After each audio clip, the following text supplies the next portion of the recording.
Amber. I'm 32 years old. I was one of Jehovah's Witnesses, and I am shunned. All right, Amber. So how did you come to be one of Jehovah's Witnesses in the first place? I was born in Okay. just one generation, just my mom. She so she graduated from high school in 74, and she went to college for a little while, didn't work out, and she moved to New York with one of her sisters. And I'm told by my sister that that's when she started studying. But then she eventually moved back here where I'm from Alabama. And after she moved back, she actually got a job. My grandmother got her a job at the hospital that she was working at. And my mom actually still works there to this day. This year is her 43rd year working there. Wow. Yeah, yeah, loyalty. But so she actually met my sister's my dad, excuse me, at the hospital. They got married, had my sister. They ended up getting a divorce. And then she had me later on in 89. I was born in 89. But so my mom is one of 11 children, and she's actually the middle child. So she's also one of six girls. And including my mom, all of them are witnesses with the exception of the oldest sister. So when she was pregnant with me, my sister and I are 8 years apart. So my sister, she grew up not in the witnesses. My mom was raised Catholic. My grandparents were Catholic. So my mom was raised Catholic. My mom went to Catholic school. And then my sister actually went to Catholic school also. But then eventually she started going to public school. So when she was in public school, she met a boy in her class. And, as witnesses, they teach us like, you got to tell everybody you're a witness. And especially if you meet someone that is also a witness in your class, like y'all need to link up. So there was a guy in her class that was a witness. And, so he's telling everybody, as a kid, like, if you hear something different, you kind of like, oh, maybe I want to do that too. But she also had my mom's sisters that were witnesses and probably had been, talking to her about it or like mentioning it. So when she heard it, it was like, oh, I know what that is.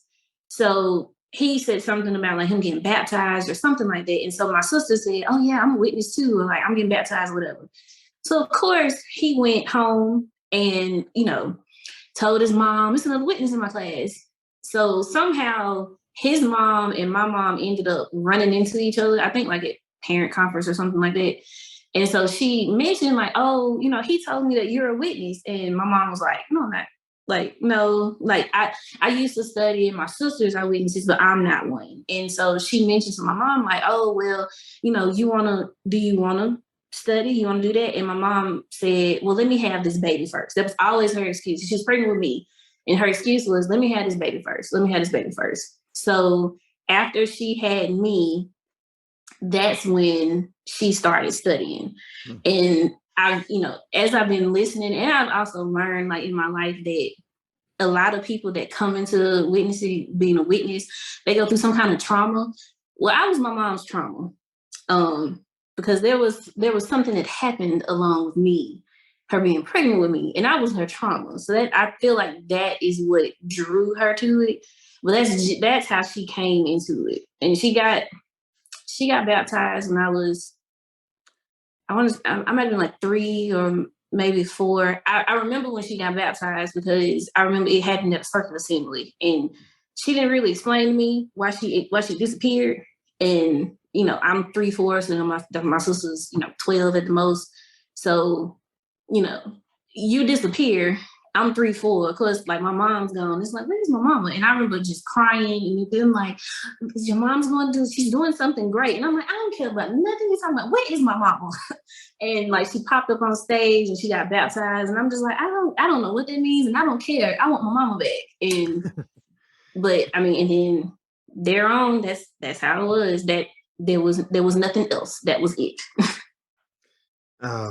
It's normal. A lot of times you see people who start studying or whatever the case. A lot of times it actually is after they give birth to a child, because people are looking for a way, they're looking for certainty, purpose, community, these things that they can have for themselves and for their kids. They're trying to escape. Like you said, sometimes there are some traumas along the way. You said I am or was my mom's trauma. Yeah. In which she probably never admitted, but that's how I feel. I don't know. I don't know if you want me to go into that now, but I found out why I was her trauma a little bit later. Oh, okay. Well, if you want to, you can say that now, or you can tease that. We can get to that later. That's fine too. Well, So it comes up in a moment. It's about my conception. We'll put it like that. Okay. Okay. And then part of my story goes more into that. Okay. Okay, we'll get to that when it's time. Okay. How about that? Okay.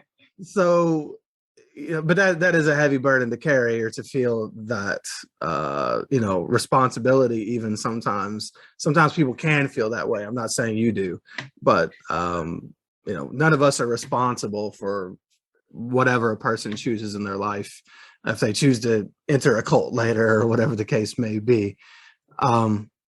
So your mom becomes a witness right after you come into this world.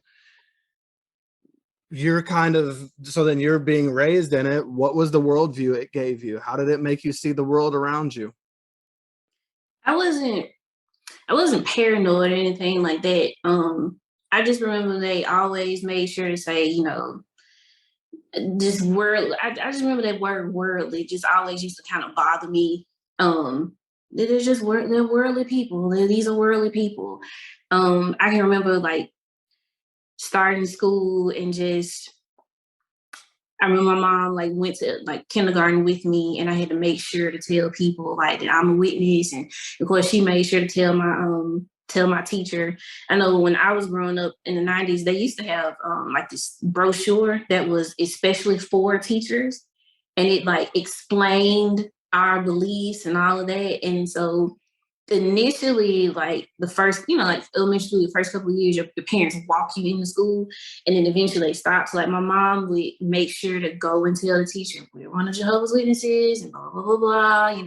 She's not going to be doing any holiday stuff or all that. And then she would place that brochure with them. But then when I got older, it was my responsibility, and I had to place the brochure, and which would drive me insane because it's like beginning of the school year. Make sure you go up to the magazine counter and get your brochure. And it's like, okay, like. And How then, old were you when you had to start going and talking to your teachers? I was still in elementary school. Okay, so younger than 10. Yeah, wow. yeah. It was a lot. My mom and my sister never really stayed in the witnesses, which I know it. Of course, it was harder for her because she remembers birthdays. She remembers Christmas. She did. She always tells me that she remembers that my mom, when they did Christmas, my mom would never wrap the gifts. She would just put them in like a big clear bag and just give them to her. So my sister she never subscribed to it. She would go, but she never really subscribed to it. So, and then she also, which is it's funny, like now we talk now and I tell her stories, like stuff I remember her doing to me. She was like, damn, I was mean. I was like, yeah, you were.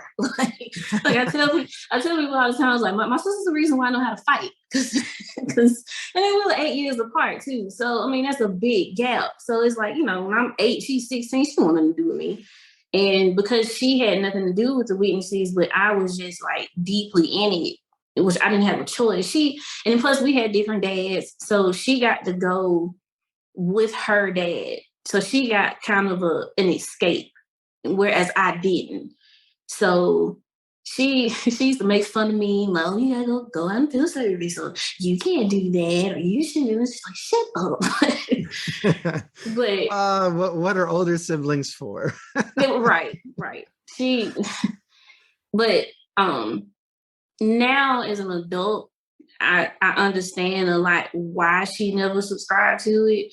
Not too long after I was a baby, so I think this was before my mom got baptized. Like I said, my mom was a single parent, and there was a couple in the hall. The wife kept my sister and I don't know if this was like the summertime or I don't know, but she kept us, like she babysat us. Her children molested my sister. And to this day, my sister is still highly upset about that.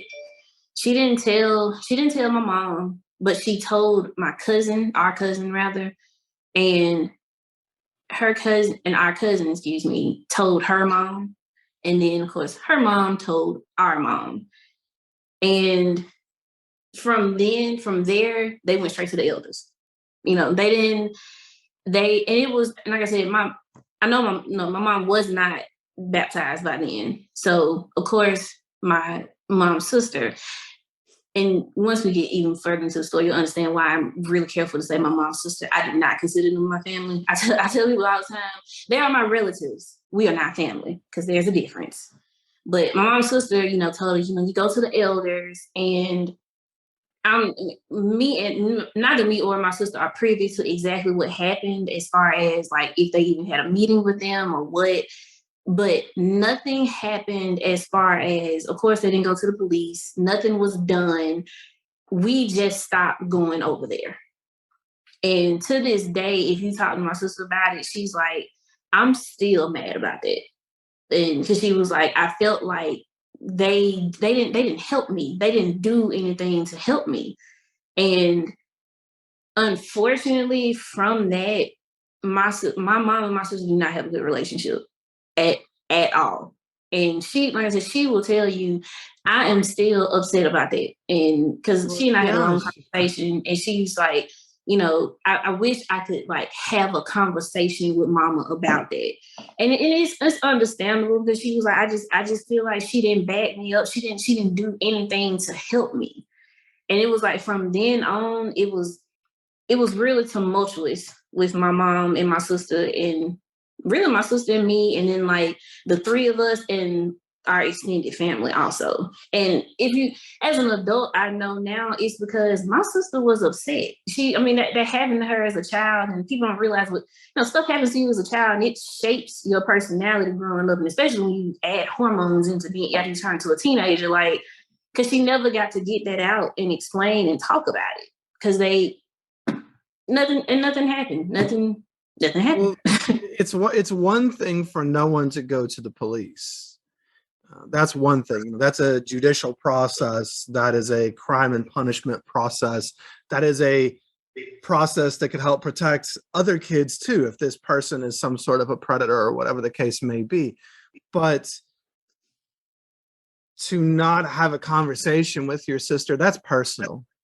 Mm-hmm. And to not offer her any help, to not give her a compassionate ear, to not get her involved in some sort of therapy, to not address it in any way, and to just live in denial of it, that really hurts. That hurts at a deep level. And it's sometimes, talking to abuse victims, sometimes they'll say that hurts more than the actual initial abuse, than what happened to them, was just the lack of support, the feeling of abandonment by people who were supposed to care for them. And yeah, it just makes sense why your poor sister would feel that way. And she was dealing with a lot. Those are adult things. Those are things that kids shouldn't have to deal with. And the adults around her weren't helping her. And that's really sad. So I feel for her. That's really tough.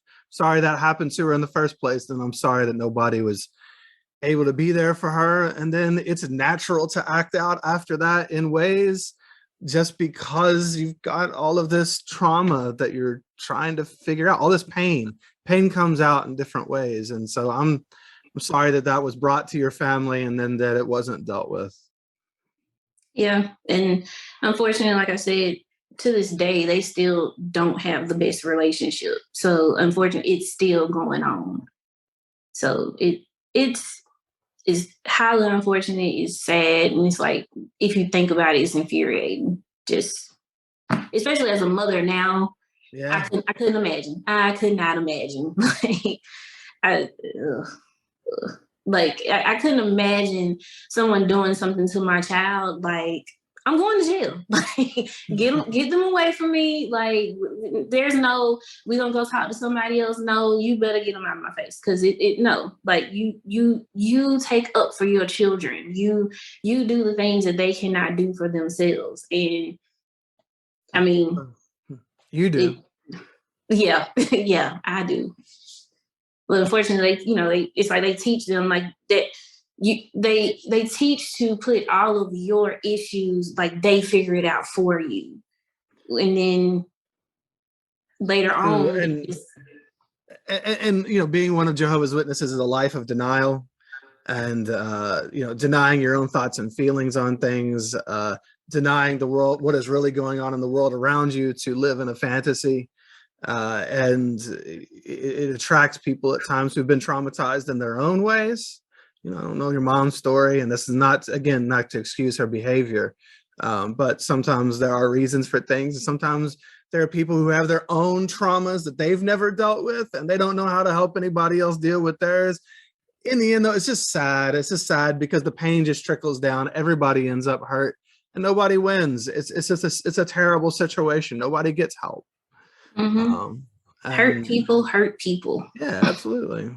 And the cycle continues until somebody stops it. So I'm glad that you're trying to be a different mom for your kids, or you can feel how that must be. So that's why your sister and I guess never really took to the witnesses, and never really and then also had this tumultuous relationship. And I'm sure it just brought I'm sure there was just a lot of pain in the house, period. There's just a lot of things that probably contribute to that. They um it's amazing sometimes when I sit back and think about it, and I'm not a different person that I am. Only because when I say my mom and my sister, they just did not have a good relationship, there were a lot of fist fights going on in my house.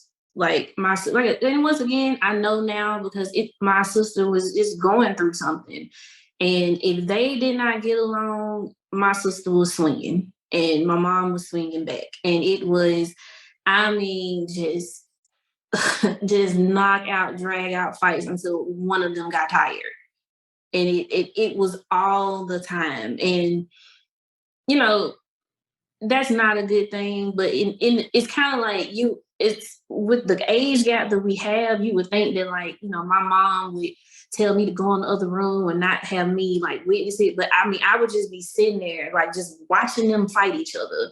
And sometimes I didn't even react because it got to the point where I was just kind of used to it. Like, well, okay, well, it's about time. It was almost like they hadn't fought in a couple of weeks. It's about time for them to fight again. It was just something so normal, and which is not normal. But in my house, it was so normal. And then sometimes my sister would do stuff, and it turned me into the type of person where I would try to, like, I was really walking on eggshells all the time, because it was like I knew my mom had to deal with my sister and her attitude and everything that came with it. So it was like me, I tried to make sure that I did what I had to do. Like, I was doing, like, I made sure that she didn't yell at me, or she didn't have to worry about me, because I'm gonna do what I need to do because she's got enough to worry about with my sister.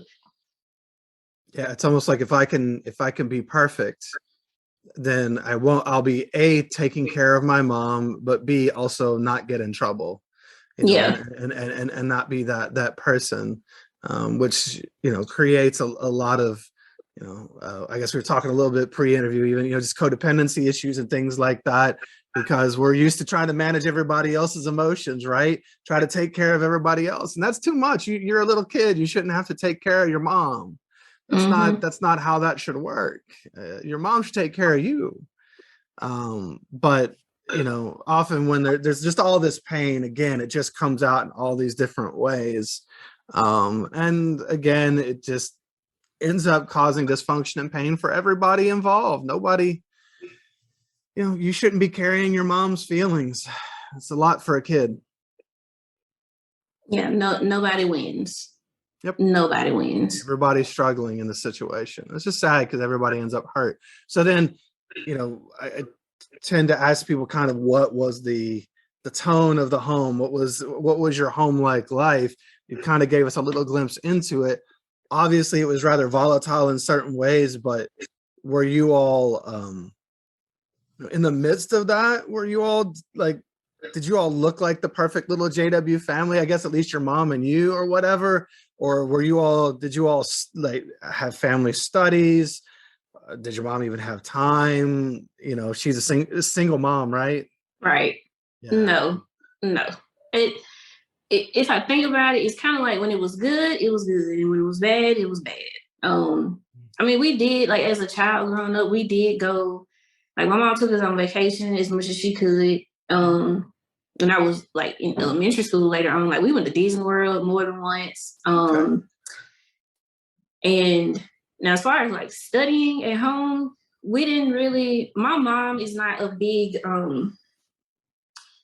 education person. Okay. And as far as, like, sitting down and spending just time, my mom spent time with me, but not to do study. She didn't really, it got put on me, if that makes sense. And it was like, once I learned how to read and it was very obvious that I could comprehend on my own, it was my responsibility. Like, did you study your wash hour? Like, did you do it? It wasn't like she was going to sit down and do it with me. And there was other things going on. For instance, like, so when I was born, we lived in these apartments, the three of us. And then afterwards, we moved out because my mom's sister that had moved to that was living in New York, came back here, back to Alabama. And then the four of us, my mom, my sister, and her sister, we all lived in the house. They rented a house. And we lived in that house together. Well, then her sister ended up going back to New York, and while we were living in that house, my grandmother passed away.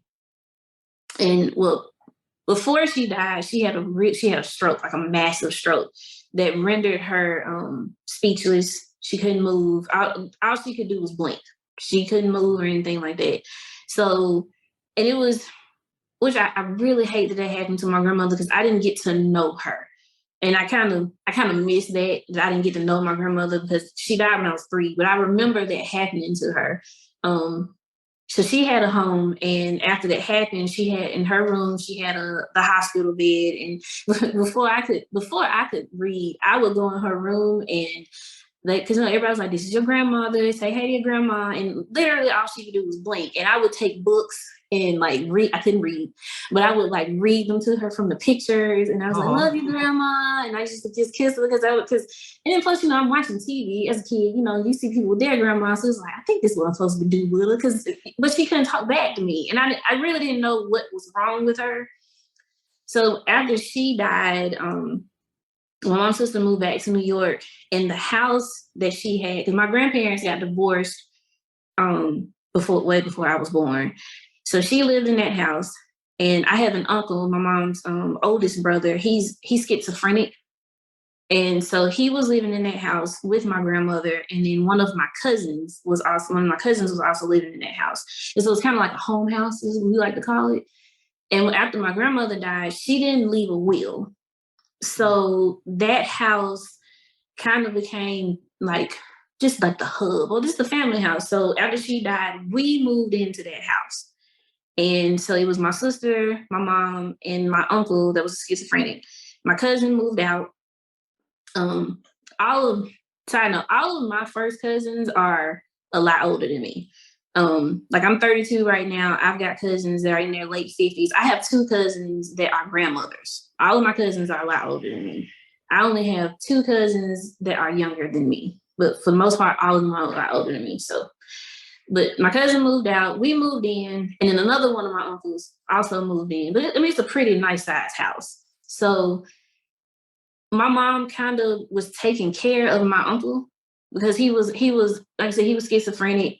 So he didn't really, I mean, he could drive and all of that, but he's a vet. He mostly slept during the day, and he only woke up, like, after school. And my mom used to always tell me it was like the medicine that he was taking that would just make him kind of because he would stay up all hours of the night. Because my room was we shared a wall, and like he loved like Sanford and Sons. So I could hear him laughing. Like I'm trying to go to sleep, and I could hear him laughing. So my mom basically kind of took care of him. He lived in the house with us. And then when I got later on in elementary school, my grandfather, he owned a tailor shop downtown, and he was doing fine. And then he was a diabetic, and he started to kind of slow down a little bit. So my mom would have to go over there all the time and kind of like help him take a bath, because it was starting to really affect him. So he ended up having to close his tailor shop. And then with his diabetes started getting worse, and he ended up having to get one of his legs amputated. So of course, when that happened, he couldn't live alone anymore. So he moved in to the house with us. So when he moved in, like I said, it was a nice sized house, but it wasn't that big. So my uncle, not my uncle that was a schizophrenic, but the other uncle, he moved out. But then my grandfather moved in. Well, the house, it's a 3-bedroom house, but then it has a basement that has a room in it. So like but it's not technically a bedroom because it doesn't have a closet. But you can kind of call it a 4-bedroom house. But it was also in the basement. And the basement used to leak. So nobody wanted to sleep down there really. Oh, yeah. And so when my granddad moved in, he took my mom's room. So then that pushed me, my mom, and my sister into one room. So it went from that's me and my sister's room, so that's me, my mom, and my sister's room. We went one room alone. And then my grandfather. No, we were upstairs. Oh, okay. And then my grandfather, his diabetes kept getting worse, and he ended up having to get his other leg amputated. So along with all of that, so now he does neither. He has no legs now. Then plus I have my schizophrenic uncle. My mom was taking care of them. Like I said, my mom's the middle child, and she's also the one everybody gets along with my mom. Like my mom has siblings that do not talk to each other, but everybody talks to my mom. Like I always say like middle children are either the glue or the what the fuck is wrong with you? And my mom is the glue. Like everybody gets along with my mom. And so she ended up taking care. So all that to say, she didn't have time. I mean, because then plus she worked full time. And like I said, her and my sister were in fist fights every now and then. So then plus she had my grandfather that moved in. And so then plus she was, taking care of my uncle. And I say taking care of him, it's not like he couldn't function on his own, but it was, she had to make sure he was fed and, he could function just fine, but he didn't really go places. She kind of had to watch him in a sense. Well, yeah, I mean, he's double amputee. And with diabetes, he's going to need care. That's that's. I mean, goodness, you're a kid growing up in the midst of a lot of chaos. Yeah. Did you? So, growing up in the midst of all that, did you find solace in any way? Like, so your home is just there's all these things going on. Did you find solace at school or at the meetings or anything? Like, was there any escape for you? Mostly escape into books. Because I mean, I'm kind of still like that now. I love to read. I can go through a book. Well, it's harder now because I'm an adult with a full-time job and 3 kids. But before, I could go through a book really quickly. When I was in elementary school, they used to have this accelerated readers program, and every time you read a book, you can go in the library, and then like they would it would be a quiz you had to take on the book, and the bigger the book, the longer the quiz, and the more points you got. And like on the outside of the library, they would have everybody's name, even people that were part of the program. And it was like my thing, like I want to be at the top. And I was always at the top. And you used to always get like these coupons, get like personal pan pizzas from Pizza Hut. It was like a Pizza thing. Hut pizzas. Yep, yes. I remember that. Those personal pan pizzas, yes. That was the thing. And I was like, I'm gonna be at the top. And I stayed at the top. That was my thing.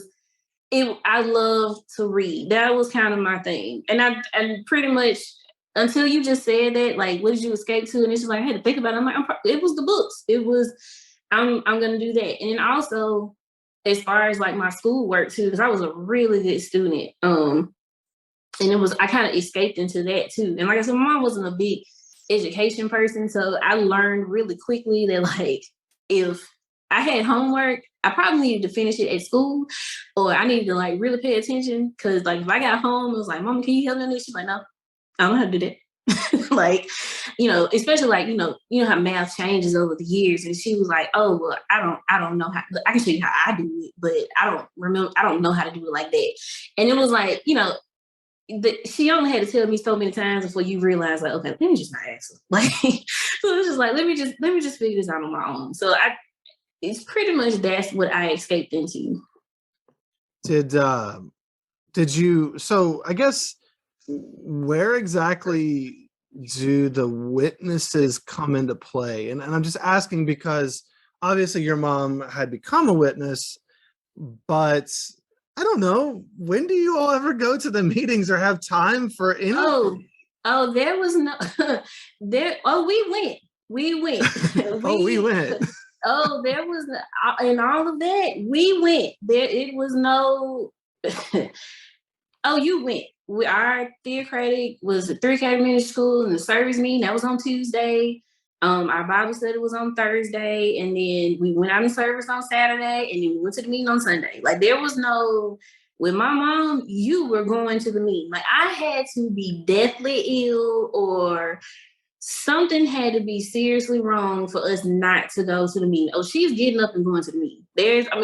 Like you said, there's a lot going on with all of that.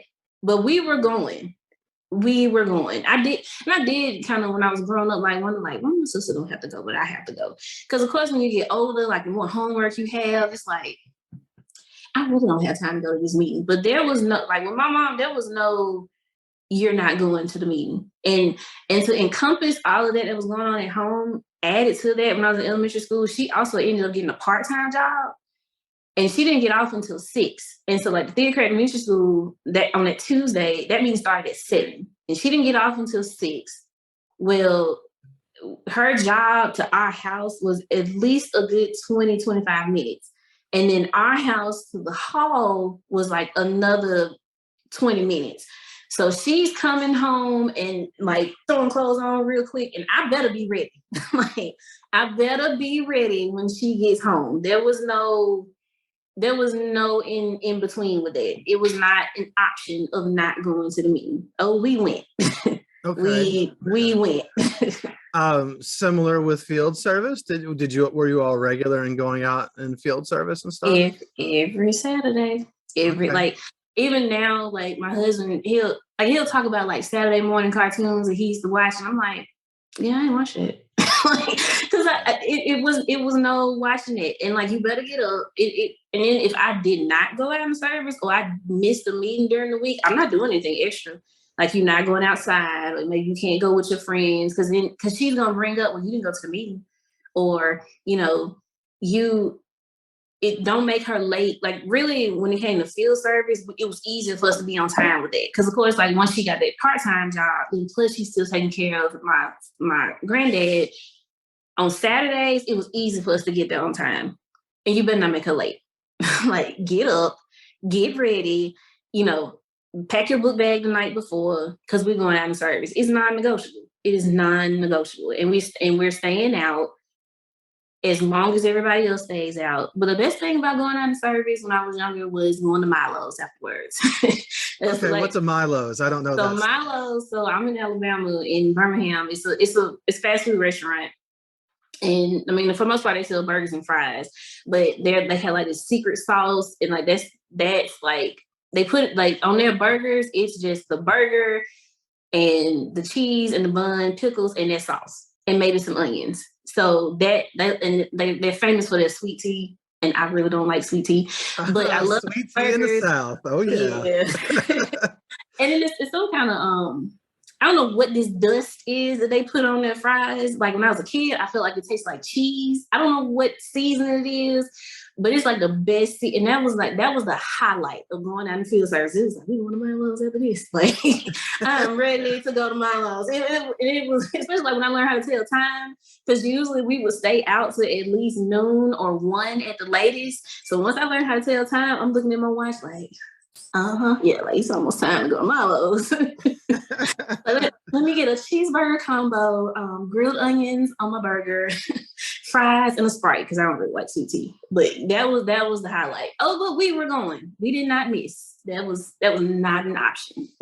Yeah, I gotcha. So was there anything, did you have friends at the Kingdom Hall growing up? Did you feel like you fit in? Did you enjoy giving talks or anything? Was there anything in it for you? So a lot of the I had a few people, younger kids in the hall, but all of them were at least like we had a group, and they all of them, it was four of them, it was two guys and two girls. They were all 3 years older than me. So, which is not a big gap, but as far as like, maybe when like I'm in elementary school, they're in middle school, it was a big enough gap. Well, But when you're only like 12, 3 years is a quarter of your life, so right. yeah. So I did have one, I had one friend. She was like my best friend growing up as a witness, which as an adult, when I sit back and think of a lot of stuff that happened between me and her, she was not my friend. But I did, so like life at the hall, it was, and I feel it's like I don't want to say this, but it was good in a sense. All right. Good times. A lot of people, I was really into the theocratic ministry school. And I'm still like that now. Like I'm a really good, like if someone needs to like write a speech, like I can do it. That was my thing. Like like doing those talks was like a highlight to me. Like I did my very first talk when I was 6. And the woman that studied with my mom when she became a witness, she wrote the talk for me. And I memorized it. Like I didn't, like she typed it out and like I memorized it. And I don't know if you've ever I'm a big Will Smith fan. I don't know if you ever heard like him talk about when he was on Fresh Prince, when it first started, and he would memorize everybody else's lines. And if you go back and like look at some of the older episodes, you can see him like mouthing other people's lines. Oh, cool. I didn't know that. That's how I was with that talk. Like I memorized my householder's part, my part, like it was like I was ready. Like I was 6. Like I memorized the scriptures. I was like, I am ready for this. And then like even later on, I would write talks for my mom's friends, for my mom, for her sisters, and other like her sisters live in other states. That was my thing, yeah. And like they would call me like, I gave that talk and I got so many compliments. They called me like, hey, I got to talk and this is the part and none of this. And I'm like, okay, I look it up and type it up and email it. Like I got it, no problem. But a big part of my story, as far as it goes to the Kingdom Hall. So the girl that I'm talking about that was, not my friend, that I'm realizing it later on. When I was younger, maybe about 4 or 5 or something like that. The theocratic ministry school, the person that was over, you had 5 minutes to give your part. And they used to have the bell. They used to have a bell and they tapped that bell. So she and I, after a meeting one day, she dared me to go ring the bell. So I was like, okay. So I went and rang the bell, and I broke it. Now, I don't know if it was already broken or I don't know if I hit that thing that hard and broke. It probably was already broken, but I broke it. And the specific elder that was over at theocratic ministry school, like when I broke it, like he of course went and told my mom, and I was in like big trouble. So like when I got home, she beat the shit out of me. And she was like, and you are gonna apologize when you get back for breaking that bell. And she was like, why did you do that? And I was like, well, she dared me. She gonna jump off a bridge, you gonna jump off a bridge, and blah, blah, blah, blah. So because that's the same. Yeah. Well, it's funny that she said that, but if you think about what the witnesses, they do that. But well, yeah, you're in a cult. So yeah, so like do whatever they tell you to do.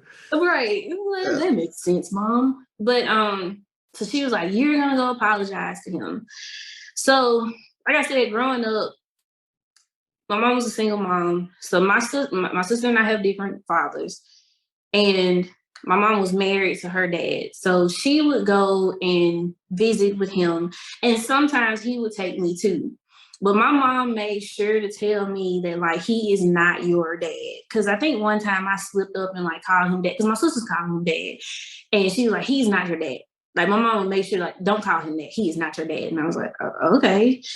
But mind you, I had a granddad because at that point, well, not that point, but I knew my granddad. He wasn't living with us at that point. But my mom had a dad, my sister had a dad, my childhood friend had a dad.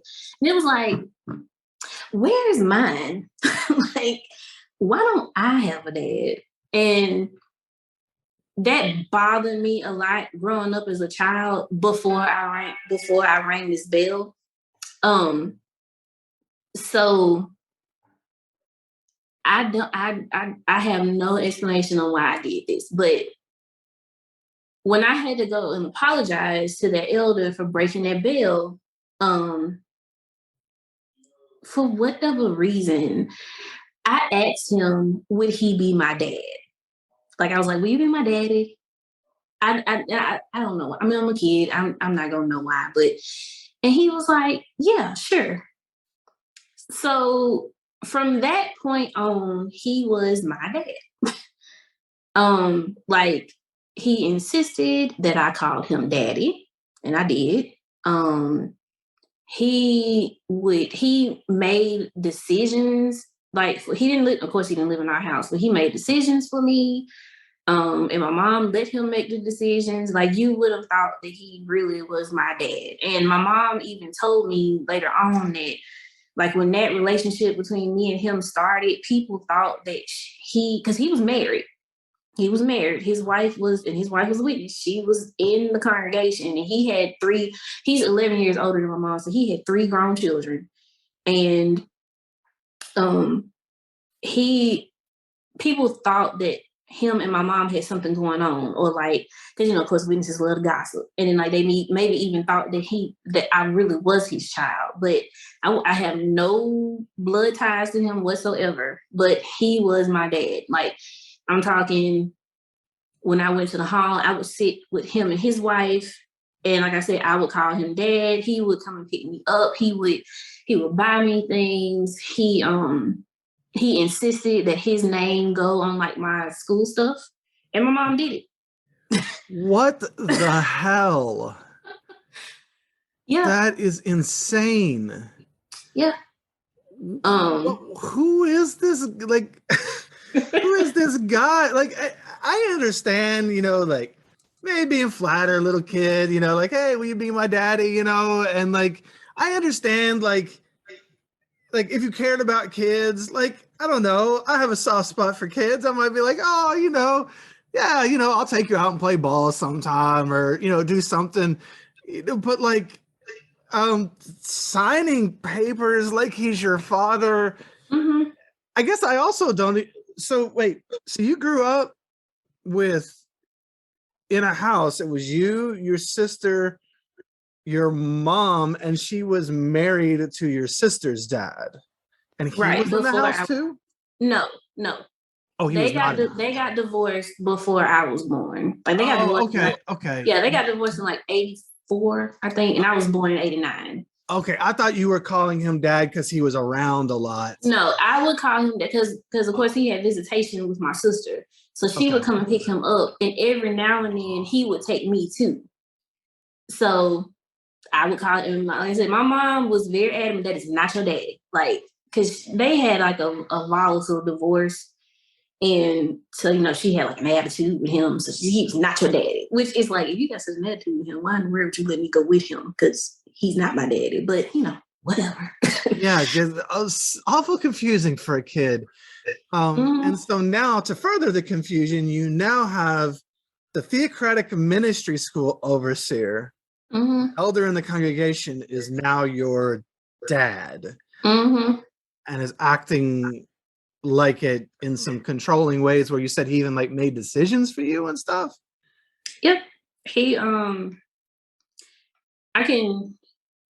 One story that really pops out, and we'll get more into this, but when I was in middle school, and I had, like I said, all of my cousins, my first cousins are a lot older than me. So a lot of my second cousins, we're kind of the same age. So I have a second cousin that she and I are the exact same age. I'm like 4 months older than her.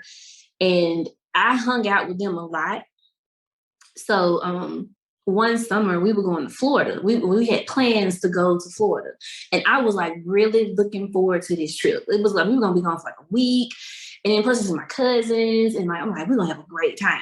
Yeah. And I told him about it, like, and this is the day of, like the day we are about to leave. I had packed my suitcase, okay?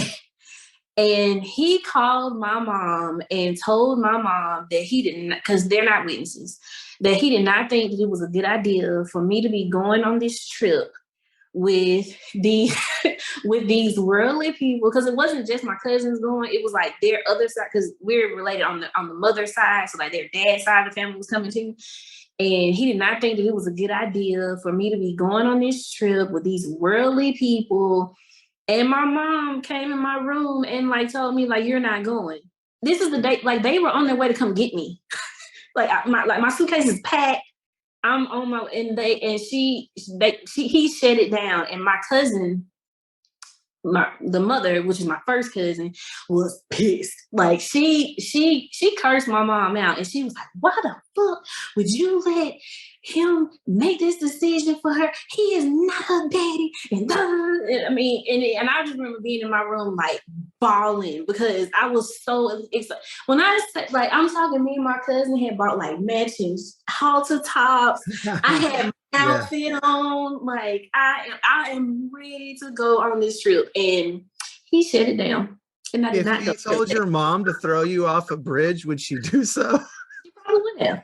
She probably You know would what I'm have. saying? Like it's the same. It's the same concept. What the heck? I think it's just what is blowing my mind right now is just the absolute lack of boundaries by this man. Mm-hmm. He thought, Oh, you have you hadn't well, heard. Oh, you ain't I'm heard. sure I'm going to hear more, but that you could come in and think that, like, again, when I said, what the hell, like, who is this guy who thinks he can just come in and tell people what to do in their own families? And like, that is wild. That is just, I can't, it's just blowing that there's not much that I hear anymore in the ex-JWs of this community that blows my mind, but I've just not thought of the lack of boundaries being expressed in that way. But yeah, he was just totally like owning your family or whatever. Like that is just, who does that? Oh, it's about to get worse. It's about to get worse. Oh, I'm so sorry to hear that. And I can see where I'm sure it's going to get worse, because I mean, a person who can do this, my goodness, he obviously has no boundaries. It's already super warped. Yeah. He so like the first thing that he did that really bothered me, while I'm, this whole relationship with him being my dad started, I was in elementary school. And he would, so like I said, I didn't have a father, but of course, you're an impressionable child watching TV. But this is what he did. Like he would come and get me and say, take me somewhere. And let's just also mention that why was my mother allowing some man that was not related to me? Why were you allowing me as a child to be alone with him? Like, let's start there. Bad judgment. So he would come and get me, especially considering, let's not forget what happened to my sister, So he would like say he'd come get me or whatever. The first go, like say, you're leaving, like, okay, bye, hug you, love you, bye. He kissed me in my mouth. And it threw me off because it was like, whoa, like, why are you kissing me in my mouth? Because if my mom or any of my other relatives, even my granddad, if he kissed me, especially a man, because I mean, at that point, the only men that I had in my life with my granddad that was living with us, and then my uncles. And my uncles didn't kiss me. They might hug me, but they didn't kiss me. And if my granddad kissed me, because he was at that point, he didn't have any legs, so he was in a hospital bed. I had to lean over him. He like kissed me on the forehead or something like that. So we all know what is appropriate here. Yeah, so he kissed me in my mouth, and it threw me off, and it was like, what the hell? And it was like the next time he did it, it was like, oh, you like this is about to be something that happens on a regular. Like I don't. And not only was he kissing me in my mouth, he was putting his tongue in my mouth, and it I realized like I don't like that. Like, and I just like something's not right about that. So I told my mom, I was like, he kisses me in my mouth, and I don't like that. Like I don't want him doing it. And my mom's response to that was, well, you should tell him that. And that was it. Like, and like I said, once again, as an adult and as a mother now, if my child came to me and told me something like that, he did what? I'm in the car and I'm knocking on your door. Let me talk to you. Because what you're not going to do, she didn't. She was like, well, you should tell him that. And that's just kind of all she said. And so I was like, oh, okay, I guess I better tell him that, So I did. I told him like the next time he went to go and kiss me, I kind of like, leaned back and was like, I don't want you kissing me in my mouth. Like, you can just kiss me on my cheek. You can kiss me on my forehead. Like, I don't want you kissing me in my mouth. And he got so pissed. He was like, because like I said, he had 3 grown children. And when I say grown, like he had grandchildren that were older than me. So he was like, I have a daughter and she's married. And if she came home right now, when she walked in, I kiss her in the mouth. I always kiss her in the mouth. That's just, I kiss my daughters in the mouth. And you're my daughter and blah, blah, blah, blah, blah. Like, he went on a whole tangent. Like he was mad that I said that. And he stopped. He did stop for just a small while. But then he went right back to doing it. And he was like, I'm gonna kiss you in the mouth. You my daughter. And I kissed, and it was just like, and as a child, I told my mom, which is supposed to be, my protector, and she didn't have a reaction about it. All she did was tell me to tell him. And then on top of that, he was so, respected and everything else. So it's just like, okay, well, I guess it's okay. Like I get, like you said, boundaries. Like it just completely takes your boundaries away. And it's just like, well, I guess it's okay. And like from then on until I stopped, dealing with him, he kissed me in my mouth. Like, I mean, if you think about it, he was my first kiss, if you think about it. And it got worse when I became like the older I got. So of course, the taller I got, when he would kiss me, because I would try my best to just like do a peck and go on my business, but he would like embrace me and pull, and then like sometimes he would get aroused and he wouldn't be sure to pull me into him so I could feel it. And just horrible. Just should not have been happening, but He's it a was. predator. He is. He is. And it made it even worse. There was a situation where I had a friend, she was a witness that lived in Louisiana. And I went to visit her one time, and she's the youngest of like 5 or 6 kids. And all of her siblings are a lot older than her. So she had a brother that lived in the house with her. And so this my dad, this guy, he actually ended up moving congregations. He actually went to a different congregation, but his brother was still in our congregation. So I wasn't free of him in a sense, because his brother, like if I did anything or anything questionable, especially like when I got older, the conversations came about like how I was dressing or something like that. Oh, he's running and telling my dad. And then he's gonna call me and be like, I heard you had some tight skirt on at the hall, and stuff like that.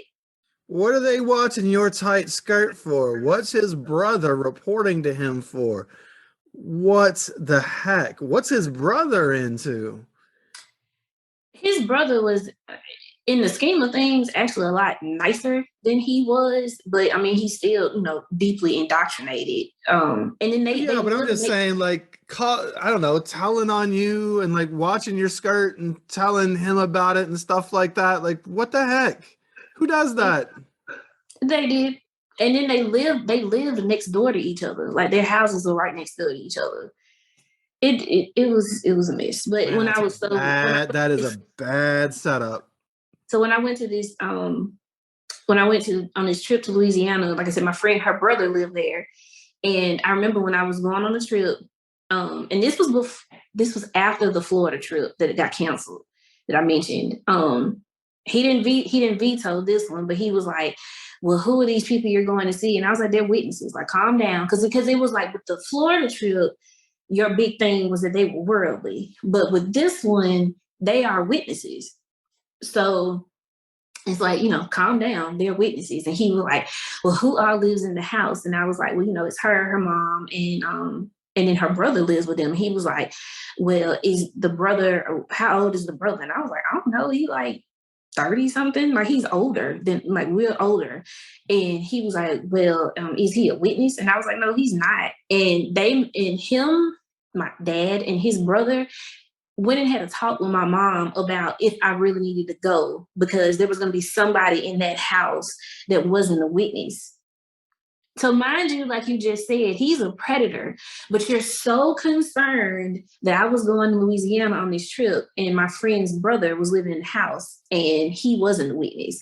And, my mom was like, she's going on the trip, whatever. And the two of them separately had a talk with me and was like, watch him and make sure, because he's in the house. What are you gonna be sleeping in? What are you gonna, like, make sure you're not just sleeping in just like a big t-shirt, no bottoms or nothing like that. Like, watch it, because he's not a witness. And men have these desires and these thoughts and these feelings, but when you're a witness, you have Jehovah in you, and you don't have to worry. You don't have to worry about that. But when you're not a witness, that happens, and we just don't want anything to happen to you." And it's just like, okay, like, what up? Never mind what you're doing to me. Never mind that. Never mind that. Look, I mean, it's not just the physical components of all of this, but I mean, it's the confusion, the absolute mind fuck that happens when you're involved with someone like this. And here they're acting like they care about you, but then they're abusing you, and then they're telling you to look out for abuse in others while they're abusing you. It's just, especially for a kid, I don't care, even if you're an adult, it completely twists you up inside, and it's very confusing, which is part of the control. And the fact that he had his other brother in on some of this stuff, I don't know. It's all, ooh, that's those are people I would not trust around children, much less with my children. That's creepy. It's all creepy. He, I mean, it's so, No, I'm sorry. It's beyond creepy. It's abusive. yeah. But I'm thinking about his brother is at a minimum creepy. And I hope that's it. He, I mean, with him, it's like we talked, when we were talking pre-interview about, there is a lot of narcissists and codependents in there, and he is just completely narcissistic. Like, Completely. everything circled around him. And then the older I got, and then also with witnesses, they are so sex obsessed, and Yep. and it didn't help. Like, I tell you all the time, like, I don't look like a stereotypical Black girl. I have hazel eyes. I've always had long hair. So a lot of times I got a lot of attention from people because I was pretty. And he would make sure, like, to say stuff that just really, as I look back on it, kind of killed my self-confidence. And especially like it was almost like everything that I wore, he would make sure to say. Like I remember one time I had a halter top on, and I was covered. Halter tops just like the top of your back is out. And I actually ran into him at like the local Walmart, and like I saw him. I was like, hey, hey, dad, or whatever, like that. And I remember him like kind of like doing me like this and was like, hello. And then like afterwards, he called me and he was like, I'm gonna come pick you up and I'm gonna take you shopping because apparently you need some more clothes. And I was like, what's wrong with the clothes? What do you mean? And he was like, I was embarrassed to even be speaking to you or to hear people for people to hear you calling me dad in what you were wearing. I had on just like just like a regular halter top, and like the top of my back was out. That was it. And like mind you, I live in Alabama. It's hot down here. It was in the summertime, so I had on some shorts.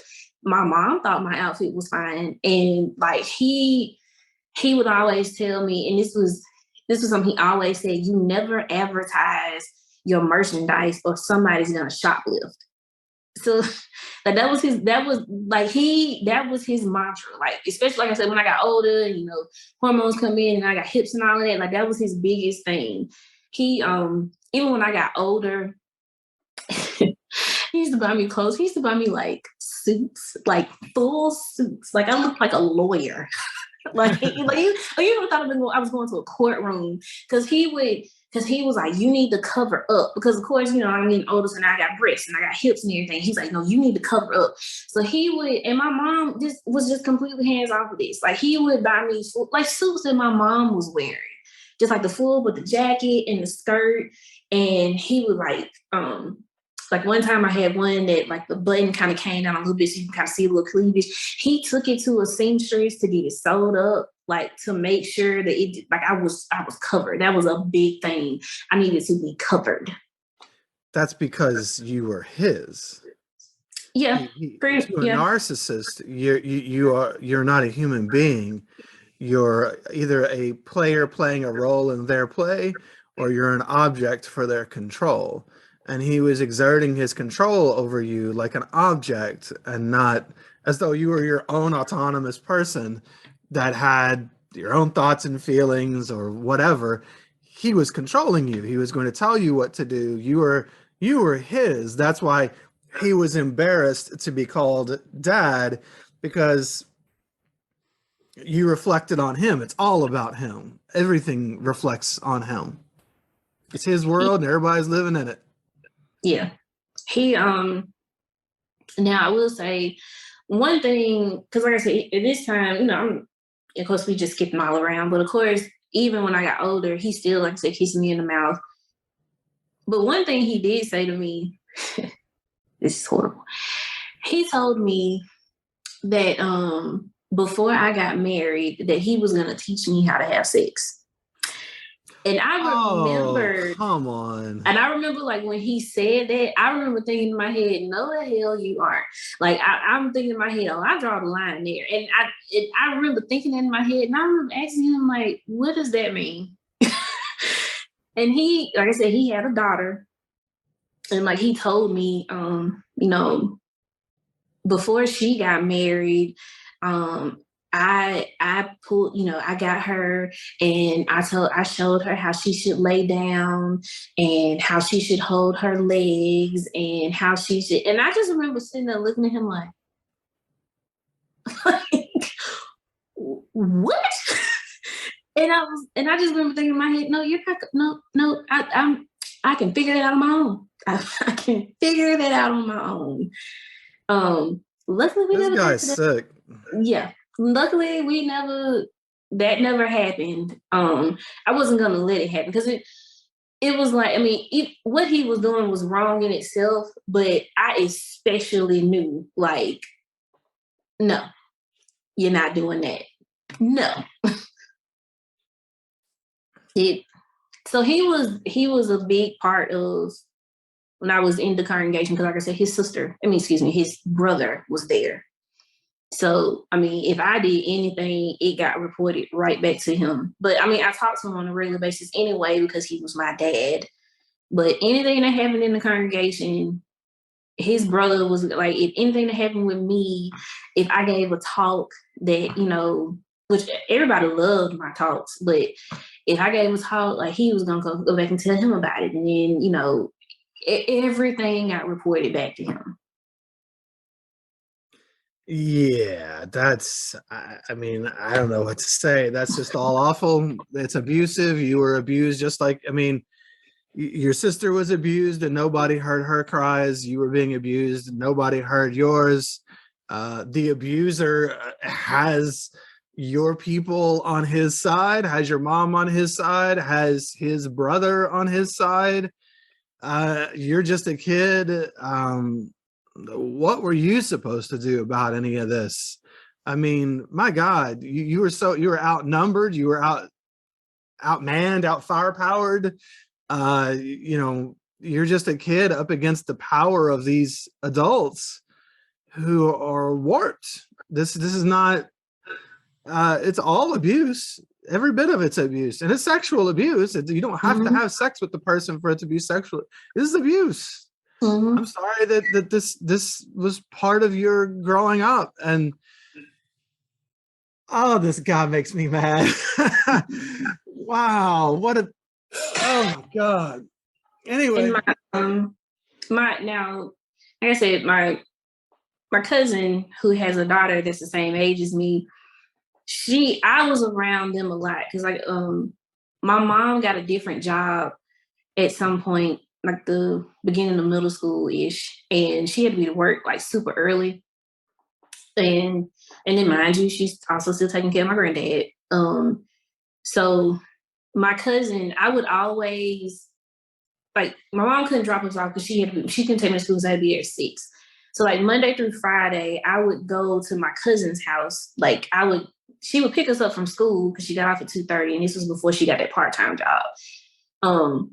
But Sunday night, I would go to my cousin's house and spend the night there, and then my cousin would take us to school because my mom couldn't do it. But she would pick us up from school, and then when my cousin got off work, she'd come back and get me. And I didn't stay in my house Monday through Friday for a very long time. All that to say, I was really close with my cousin and her children because I was always with them. Now, she thought it was so fucking weird, which it was, about my dad. And I would hear her. She was the one person I will say that was very, very vocal with my mom. And she's also the same one that cussed my mom out when he canceled that Florida trip. Because that's what I was going with. She was the one person that was very vocal about that is weird. And good. I'm glad you had somebody. And she would tell me, like, she kind of tried to tread water a little bit because she knew that I would, tell my mom what she was saying or whatever. She would kind of subtly hint to me, like, well, how do you feel about that? Or, is that okay? Or like, what do y'all do? Like, when he comes and gets you, what do y'all do? She would ask questions, and she would say, I would hear her sometimes telling my mom, like, he doesn't need to come get her, or like that she don't need to be alone with him. She was the one person, like you said, that was just like, this is weird and it should not be happening. She was really just like the only one that I had on my side. Now my mom's sisters that are witnesses, I don't remember them like saying anything to my mom about it, like saying that it was weird at all. But my cousin, she was very vocal about it. And even further going on with his narcissism, he hated my sister. He could not stand my sister because my sister, like I said, she never really got into the witnesses, and she also didn't, and she's still like this now. She's not going to conform to what you say. That's it. He couldn't control your sister. Exactly. And he did not like my sister. He would talk about my sister, like say little stuff. And going along with that, also, there were a lot of parents in the hall that did not like my sister because there were my sister, there were other people. Okay, so the same guy that she was in elementary school with, and his mom ended up studying with my mom. So they were still in our congregation growing up, and they all like and then there were other people that were the same age as my sister, so they all went to school together. And like I said, my sister was acting out, and of course they come home and tell their mom. So people kind of, I guess you can say, they like flagged my sister. She was He was bad marked. association. Yeah, marked. That's what I was looking for. They marked her. Like they did not want anybody hanging out with my sister. Like she was just like, it was almost like they treated her like she was just like the worst person ever. And unfortunately, also my mom's sisters, and me and my sister had a conversation about this not too long ago, that all of this really affected the relationship that I had with my sister, because they would say stuff about my sister, and it would get in my ear, and it would just make me feel like, okay, I can't be like her. And my sister got pregnant at 17. And that was a really big thing. And especially with my dad, because when my sister got pregnant, and my mom too, not gonna lie, it was like they like honed in on me, because I can't turn out like her. Like I can't get pregnant at 17 like her. And I mean, it was a horrible way for both of us to grow up on many different platforms. I don't think I've heard much healthy yet. It sounds like pretty much everything Not, around like you. I said, it's amazing. Like sometimes when I sit down and talk to people and like tell them, like dive deep into like how I grew up, I'm like, God, I'm like, yeah, it's amazing. I'm not a different person than I am. Well, that's a testament to who you are, and that's a good Yeah, thing. it is. But you still could have been that good person without going through all this. Yes. Yes. Um, so when did you end up getting baptized in all of this? How old were you when you ended up doing that? So I got baptized when I was 14. I got Okay. baptized at the district assembly before I went to high school. So our district assembly was it was always in July, 3 days, Friday, Saturday, and Sunday. And then I started high school that August. And my dad was a big component of why I got baptized, Yeah, I was because wondering about that. he started telling me, because my mom didn't mention it to me. And to be honest, I wasn't thinking about it. And he was the one who said, it's about time for you to get baptized. And I just kind of went with it. I was like, okay, well, I guess I'll get baptized. I didn't want to. I did not, because I mean, growing up, like I said, we went. Oh, you were going to the meeting. I wasn't listening. Like, I was zoned out. I mean, my body was there, but my mind was thinking about the homework I had to do, or thinking about what happened at school that day. I was not listening. And Well, you're also a smart person, so you can probably, write talks or even answer baptism questions without having to listen all the time, because once you get it, you get it. You don't need it to be beat into you all the time. It's not that difficult. not to mention, you also kind of learn. I learned what they wanted to hear. Yeah. And even when I got baptized, I remember doing those questions, and his brother, he's also the elder, he was one of the ones who did some of the questions with me. And I wasn't, like I said, I wasn't listening. And it was some stuff that I just didn't know. Like sometimes people ask me, like, why do y'all do this? Why don't y'all do this? And I couldn't answer, because I wasn't listening. Like I didn't know. Okay. And when I remember when I did those baptism questions, the questions that his brother asked me, I didn't get it. Like when I say I didn't get it, I realized that I didn't get it because it didn't make sense. I'm a very like literal person, and I remember, and And then on top of that, I wasn't nervous, but when he came to my house to do those sets of questions with me, he brought this other teenager with him that wasn't that much older than me. So it was just like, why is he here?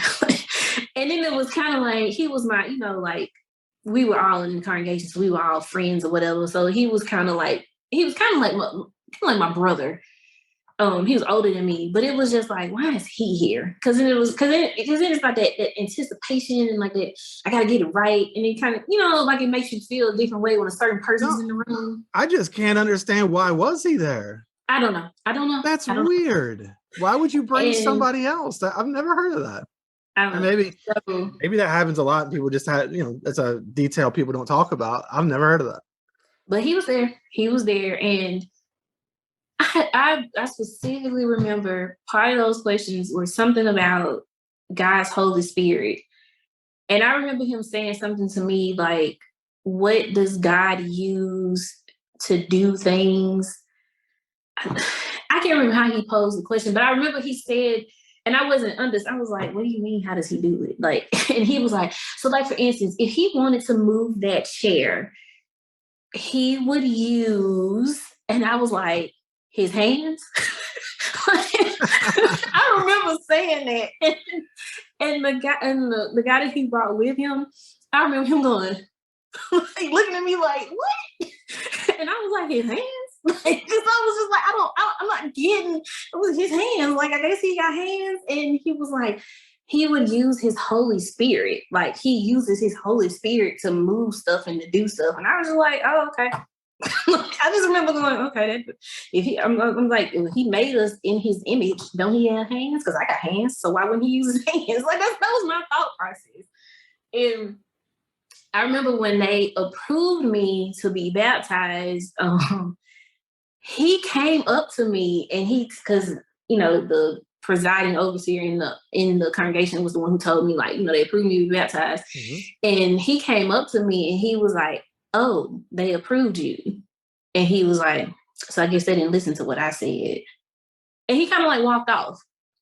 So that let me know that I guess, when I had my questions with him, it didn't go well. So I guess he must have told them that he didn't think I should be baptized.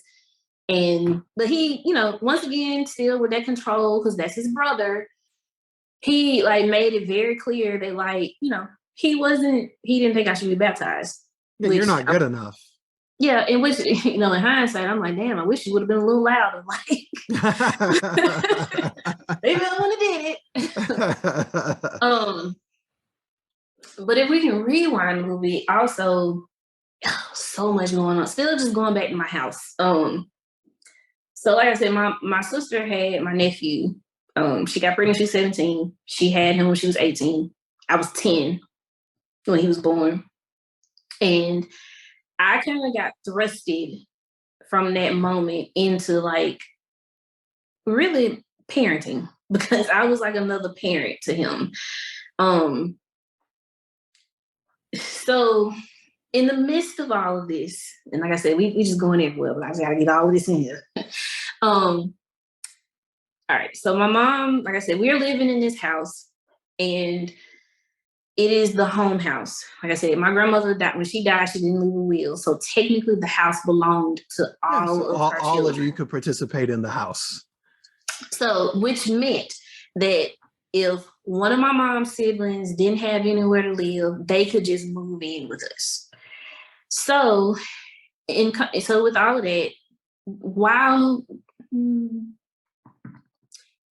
this is before my sister got pregnant, I think, one of her sisters moved in with us.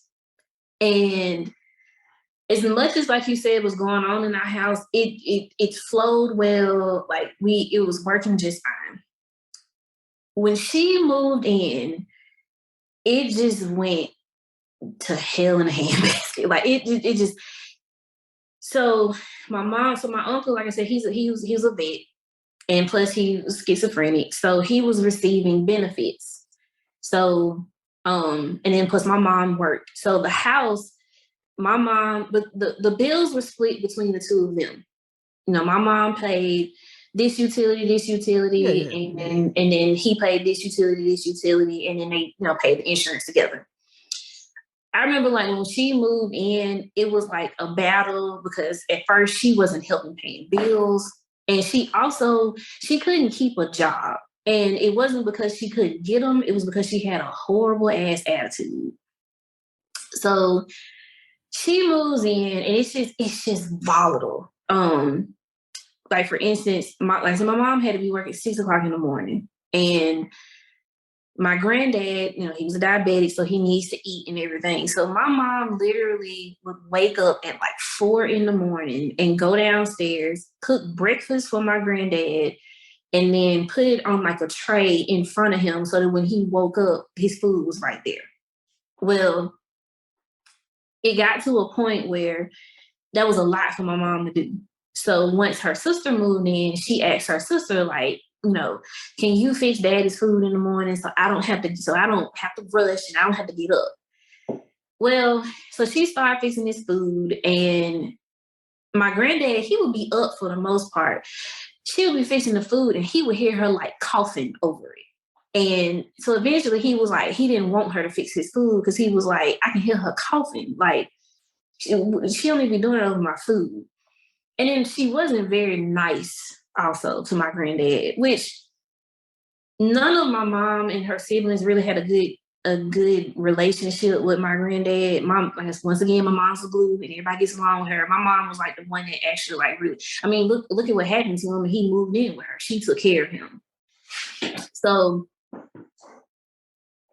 he didn't want her taking care of him anymore. Like he just wanted my mom to do it. So my mom had to do that. Well, then my sister gets pregnant. So then now, and also in this story, while my sister's pregnant, we are keeping one of my cousins. So my mom, there's only one girl that is younger than my mom. And she's also a witness. Well, she was the fun aunt for me because when I was growing up, like my mom in the summertime, she didn't have anybody to keep me. So her sister, she has two sisters that live in Georgia. She would send me, I lived in Georgia basically in the summertime because she didn't have anybody to keep me. So one of her older sister that lives in Georgia is a nurse. I would mostly stay with her, but she worked 7P to 7A. So, she couldn't leave me at home. So then her other sister would take me. But the other sister did not have children at the time. So she was the fun aunt. Like she would take me places, we'd have fun together. Like I would, whenever she would bring me back to Alabama, I'm full waterworks crying because I just loved being with her. She was my person. Like that was my aunt. I loved being with her. Well, her ass goes and gets this fellowship. And when she got this fellowship, my mom told me, she was like, well, she's this fellowship now. And that was my first interaction or like knowing somebody that was this fellowship. Yeah, your first exposure to shunning. Yes. And it hit me hard because she was the fun aunt. And now I can't talk to her. And at the time when she was pregnant, my uncle that at one point lived with us got married, not the schizophrenic uncle, but another uncle. He got married and she was pregnant with her daughter at the time.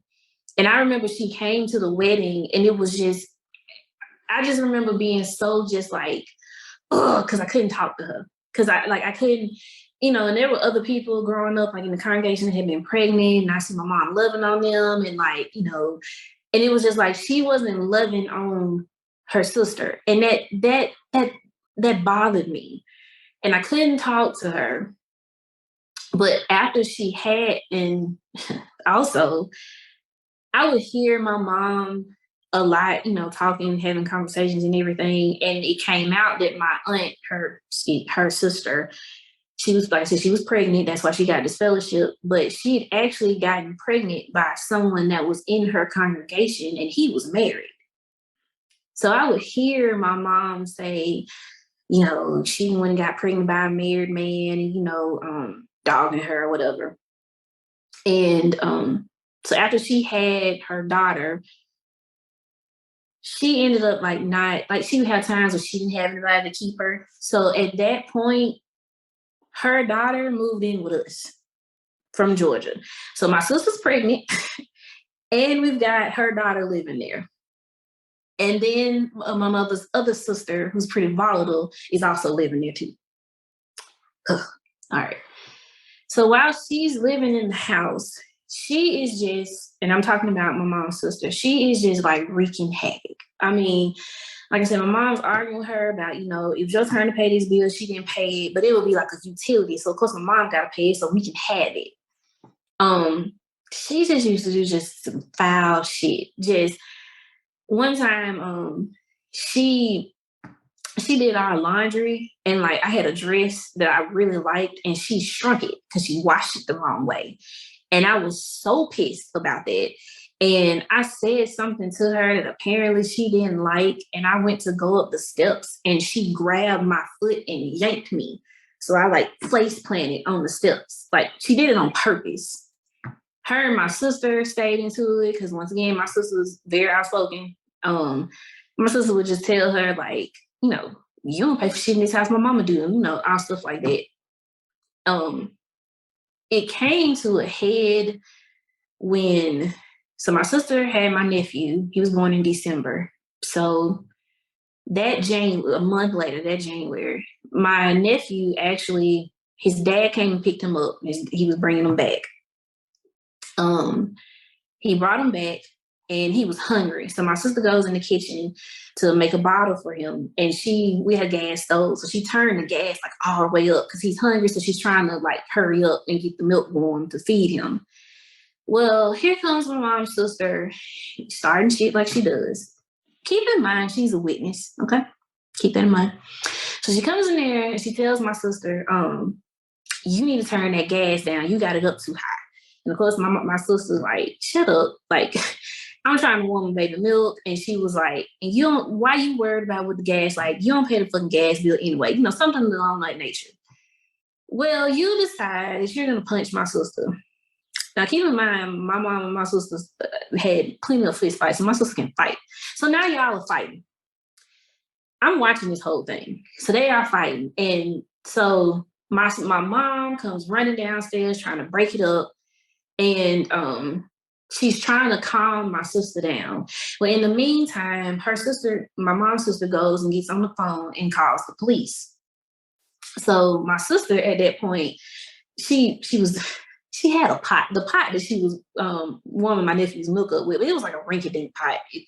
She had the pot in her hand. And so she's on one side of the kitchen and my mom's sister's on the other side of the kitchen on the phone, calling 911. Because when we call 911, they say, what's the emergency? So I guess at the time when she says, what's the emergency?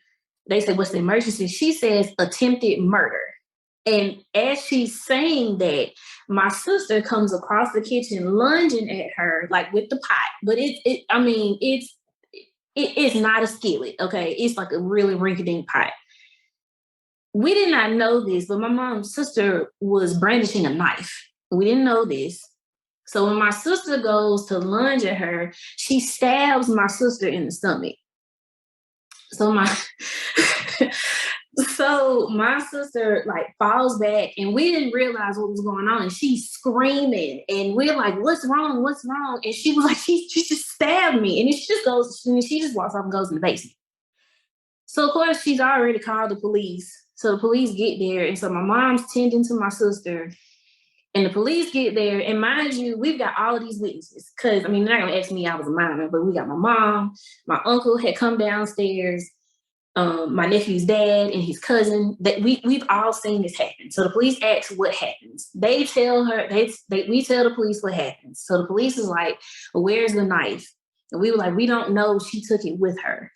And she was in the basement the whole time. Well, then they go to get her side of the story. Well, she asked them to come outside because she don't want to tell her side of the story in the house. She wants to go outside. So she goes outside, she tells the story. And next thing I know, the police come in and he looks at my sister and he goes, you got a shirt? You need to put a shirt on. And my sister like, and she got up And my mama was like, what's the problem? And she was like, Mama, he's about to arrest me. They arrested my sister. And they arrested my sister and they took her away. That was like the breaking point with us living in that house. And if you think about all of that, mind you, like I said, she was the witness. So it's like, you're not telling the elders about this shit? Like she just stabbed your child. Like, what the hell? Well, we ended up moving out of the house. I'm just trying to give you the sense of what's going on in my home life. Well, I think I think we have a sense. I mean, this is just everybody acting out and everybody being violent and nobody standing up for people who are being abused and everybody kind of abusing each other. And this, it's just wild. There's nothing, again, you know, you mentioned the books earlier. Where's your safe space? Where's anything here that is healthy and safe to cling to? Everything is just out of control in some very sad ways. And I'm just again sorry that you had to be raised and exposed to this environment, because it's just not healthy. This isn't healthy for anybody. And it's like all of this is going on, but then I'm going to the hall and a little bit that I am listening to, it's like, this is not, I don't think this doesn't sound very Christian like. Like what everything else that's going on at home. And like I said, after that, I got thrust into just taking care of my nephew. Like to this day, like he's 22 now, and he to this day was like, you kind of like my other mom, because I didn't have a choice.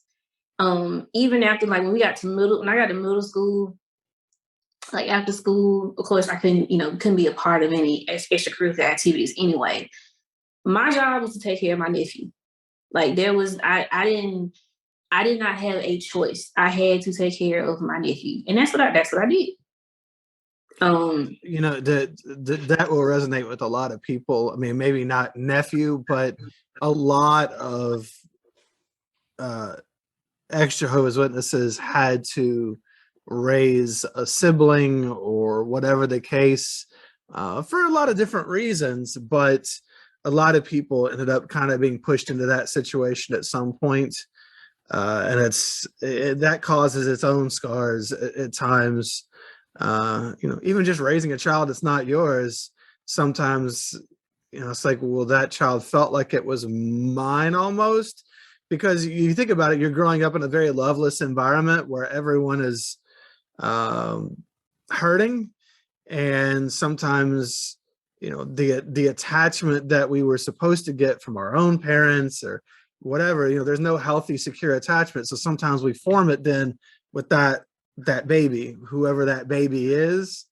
And then, but that baby's not ours. And then it can be hard if that, you know, attachment ends up being broken because, you know, mom comes back into the picture or whoever and kind of starts taking care of the child again. It can be hard for a lot of people. It's something I've heard a lot. Well, I will say that did not happen as far as like somebody taking him away, because Yeah. I mean my mother ended up raising him for the most part, and he was always there. He'll say now, like, did you feel like the middle child growing up? Because he was like, technically, it's like when I came around, I guess you weren't the youngest anymore. And I was like, I mean, I guess on the outside looking in, you can say that. I was like, but I didn't feel like that. I felt like you were my nephew. And I tried my best to treat him, in my mind, I thought I was treating him like he's not my brother. He is my nephew. And I tried to treat him like my aunts treated me, which, I mean, I was surrounded not only with my dad, but then also with my mom's sisters, which is complete narcissists. Her sisters, not the one that was living with us, to stay at my sister, but the others, his two other sisters that are witnesses, they are the worst. Well, I there's mean, already a pretty high bar here, or maybe mhm. a low bar. I don't know. But, the worst, it's sad to know that it gets worse. they they no, my mom, like you said, the codependence and narcissist. She's very passive aggressive and she's very passive at times. Sure. Her sisters would come around and they would just run the roost. I mean, and then when we went to go visit them, they ran everything. And my mom would change when they came around. And Sure. that would just That's how it just works. bother me so much. And it made me think, like, growing up, like, okay, I'm not gonna let somebody treat me like that. And when I say she changed, like when they came around, if they were in town, then yeah, we're gonna sit down together and do the watchtower together. But then when they're not here, we don't do that. You know, Sure. Lots of and people do that. That's you do what you have to do to get by. You become, a lot of people are kind of like this chameleon that puts on masks and mhm, becomes whoever they need to be in order to keep, again, with the codependency, to keep everybody else's emotions in check, make sure everybody else is happy, try not to get judged, things like that. It's just, mhm. it's really sad. Back to you, you know, so you're a teenager, you've been baptized, you're surrounded by nothing. I mean, I would say nothing but dysfunction. I'm sure you, like you said, you all had some good times here and there. It's not to paint anybody with a broad brush, but obviously a lot of dysfunction. But what about you as you're going into your teenage years as a young witness? What do you do? I mean, were you pioneering? Did you do anything? Were you just being dominated by the circumstances around you and just trying to survive? Probably just trying to survive. I did not pioneer. That was not on my list at all. Um, when I was in elementary school, we did not, when we were living in my grandmother's house, we did not live. I didn't go to the school that I was zoned for first, and then we didn't live in in the territory of the congregation that we went to. Oh, So I didn't have to worry about like running into anybody. But then after she stabbed my sister and we then moved into I start when I got to middle school, I was going to school I was zoned for, and we moved into our territory, our congregation. So we were going out in service. Now all of a sudden I'm knocking on my classmates' doors. mm, And so like elementary school wasn't that bad for me as far as like being a witness. People knew, but I didn't get picked on or anything like that. But when I got to middle school, I mean, it was first off when I got to the middle school I went to usually, well, I say usually from what I know, most of the times middle school starts in sixth grade. The middle school I yeah. went to started in the fifth grade. So when I got there in the sixth grade, I was the new girl, and it sucked. I mean, and plus it's middle school, that's when kids, start to Middle school is change. the worst. Yes. And oh my God. And then I was getting all this attention from boys that I didn't want in the first place because I knew I couldn't do anything with it. And then added on top of that, I was a witness, like it, and then plus I'm knocking on their doors. So it was just like, it sucked. It sucked. Middle school did not get good for me until eighth grade, really. And the little bit that helped me in middle school really was my second cousin. I said she and I are the same age. She went to middle school with me, and of course she was worldly, so she could be in a lot of circles that I couldn't be in. And she and I kind of had a like, you mess with her, you mess with me mentality, and everybody knew we were cousins. So she kind of helped a lot. Not even I'm gonna say a little. She helped a lot because it was kind of like, your cousin kind of weird. She knocked on my door. but she would kind of, because it was like they didn't want to hang out with me, but they would hang out with her. But she'd be like, no, like she cool, like that. Don't worry about all that. Like she really in it, because she and I mean, we're still really good friends to this day, other than the fact that we're cousins. But when I was about to go to high school, even after I got baptized, actually my mom, when I was about to go to high school, my mom said, well, why don't you go to this high school?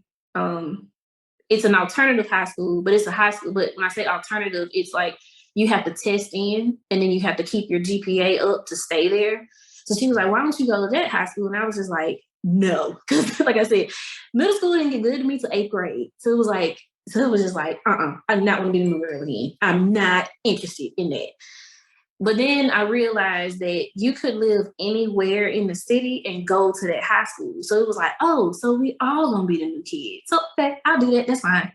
But I had decided in myself, like, when I get there, I'm not telling people that I'm a witness. Like, I'm not doing it. And it's so funny if you think about it, because I had just got baptized. So technically, that's when I was, with their words, an actual witness.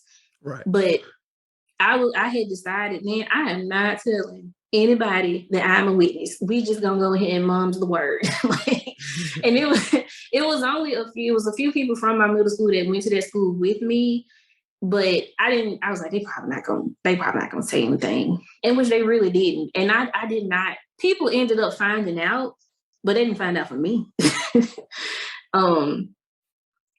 That's kind of how it was just in school for me. So how did things go then?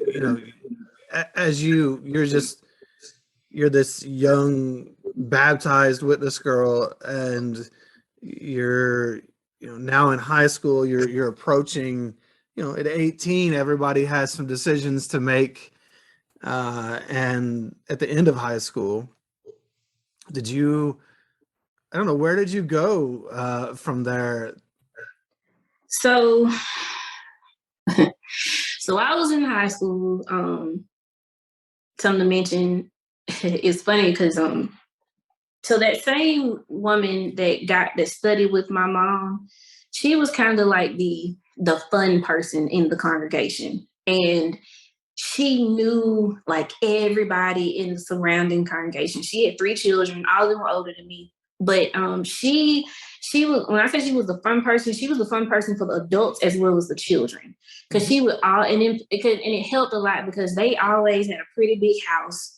And they knew so many people from so many different congregations. So they would always bring them in and have parties. Well, excuse me, gatherings. Because good Lord, as a witness, you could not call a party. It was not a party. It was a gathering. Okay. Because It was a get together here. Okay. It was down here is gathering. Okay. Like party, that is a worldly word. Okay. It was a gathering. Right. Parties indicate fun. Right. And so she would invite, so that's how I met a lot of different witnesses that were in other congregations in the area. So when I got to high school, it was this guy I saw, and I was attracted to him at first. I was like, kind of cute. But the more I looked at him, I was like, he looks so familiar. And it was just like, I see him. I'm like, where do I know him from? Like, I know him. I know him. And finally, one day we ran into each other, and we kind of caught each other's eyes, and he looked at me, he said, what is your name? And I told him my name, and then he was like, you look familiar. And I was like, I've been thinking the same thing. And then we kind of, it's like it clicked, and it was like, you a witness. And it was like, that's where I know you from, because I'd seen him at the gatherings a lot. And it was like, from then on, he was like, give me your number. We got to talk. And that was another thing, like talking to boys was like mission impossible for me. Like it was like talking to boys, because like I said, my mom, she didn't get off till 6. So if I talked to a boy before my mom got home, it was like, okay, but when she walked in the door, we got to get off the phone. And I would be like, and I'm going back and deleting stuff off of the call ID. Because when my mom got home, she looking through that call ID. And if she don't know because the name would pop up of who the phone's in, she'd be asking. So he was like, give me a number, we got to talk. He was like, I have to tell you about, he was 2 grades older than me. And so he was like, there's quite a few witnesses actually that go to this school. And I was like, oh, well, I've never met them. And at that time, there were only 2 other witnesses that I knew of in my grade.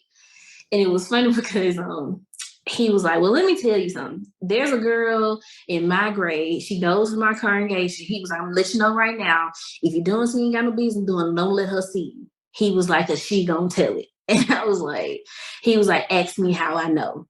He was like, he said like one Valentine's Day, he bought a girl some stuff for Valentine's Day. And not only did she tell on him, she had like a speaking part in the meeting, and she like talked about him without saying his name. Dang, that's pretty savage. And wow. And it was known in the congregation that they went to school together, so it was very obvious that she was talking about him. He was like, so if you're doing something you ain't got no business doing, as far as the witnesses go, don't let her see you, because she's gonna tell. And he and I like talked, and it was so funny because still 9th grade on Valentine's Day at the time, I had a little worldly boyfriend, and he had bought me some stuff. So I was walking around with my bear and my balloons and stuff, and it was so funny. I came up the steps, and he saw me, and he was like, "What are you doing?" And he like pushed me off in the corner. He was like, there she is right there. And I was just like, right there. I was like, she doesn't know me. She doesn't, because I was like, she doesn't know me. He was like, that's what you think. He was like, that's what you think. And I was just like, I don't care. I don't care. Because even growing up, like before high school, even in middle school, I had little, boyfriends or whatever. And even my friends in the congregation, all of them, we all held our double lives, as they like to call it. Like we would, meet up with boys at the movies and like cover for each other. And we all had an unspoken, well, it wasn't unspoken. We would tell each other like, and if you get caught up, don't drag me into it. Like, don't, you get taken to that back room, don't bring my name up in it. Cause of course, you would get in trouble if you knew of something that someone else was doing and you didn't say anything. Right. Yeah, you're as guilty as that person is supposed to be. Exactly. Yeah, you're a share with them in their sins. Yes. So high school, like I said, I was just really adamant about I'm not telling people. I started talking to this guy. I met him in the 9th grade, and it was funny. We were in PE one day, and we were all in a group talking, and a girl started telling a story about a cousin of hers or something that was a witness. And it was so funny because he and I had started talking, and then after she said something about her cousin that was a witness, he looked at me and said, she's a witness. And I just I got really quiet, and I was like, how the fuck does he know that? And she looked at me and she was like, you are? And I was like, yeah. And she was like, oh, okay. Well, you don't act nothing like my cousin. I was not at school. I was not a witness. Like I said, I had boyfriends, and because I made sure I didn't want people to know, because it was just like I just didn't want to be weird anymore. I didn't. Well, you didn't want to be a witness in the first place. You were just doing it because this is what you were pushed into. Can I ask?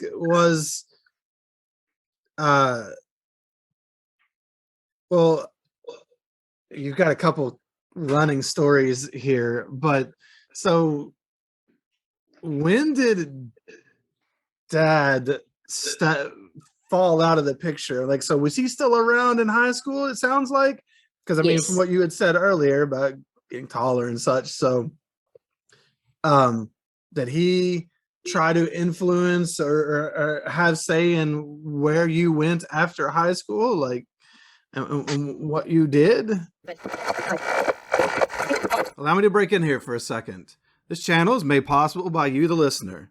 If you appreciate what we're doing here, please consider supporting at patreon.com/shunned, or leave a review on iTunes or other platforms. Like and subscribe. All those things help the channel. If you're looking for merch, you can go get some Shunned swag from the shunnedpodcast.com website, or reach out there to be on the show. If you're looking for more ex-Jehovah's Witness content, I'll recommend my first podcast called This JW Life. You can find that on podcast apps as well as YouTube. And if you're feeling stuck in life, struggling to find happiness and community, maybe you're haunted by the past, beating yourself up, unsure of who you are or what you even want out of life now that you've lost this one identity that was given to you by a cult, reach out through my other sites like ex-JWhelp.com, that's exjwhelp.com, or storyworkscoaching.com. And let's see about working together to help you find a life that fits you and who you are, maybe for the first time ever. And now, back to our guest. Yes. Well, I got this fellowship when I was 19. I was in my freshman year of college. Yeah, I was in my freshman year of college. So yeah. Oh, he was still very much in the picture in high school. He actually gave me my first car. He actually taught me how to drive. He taught me how to drive when I was 14. Which, technically I shouldn't have been driving, but he taught me how to drive then. And I would be on the roads. Like laws are just boundaries, and he clearly doesn't care about boundaries. So what laws, Yeah. He taught me how to drive.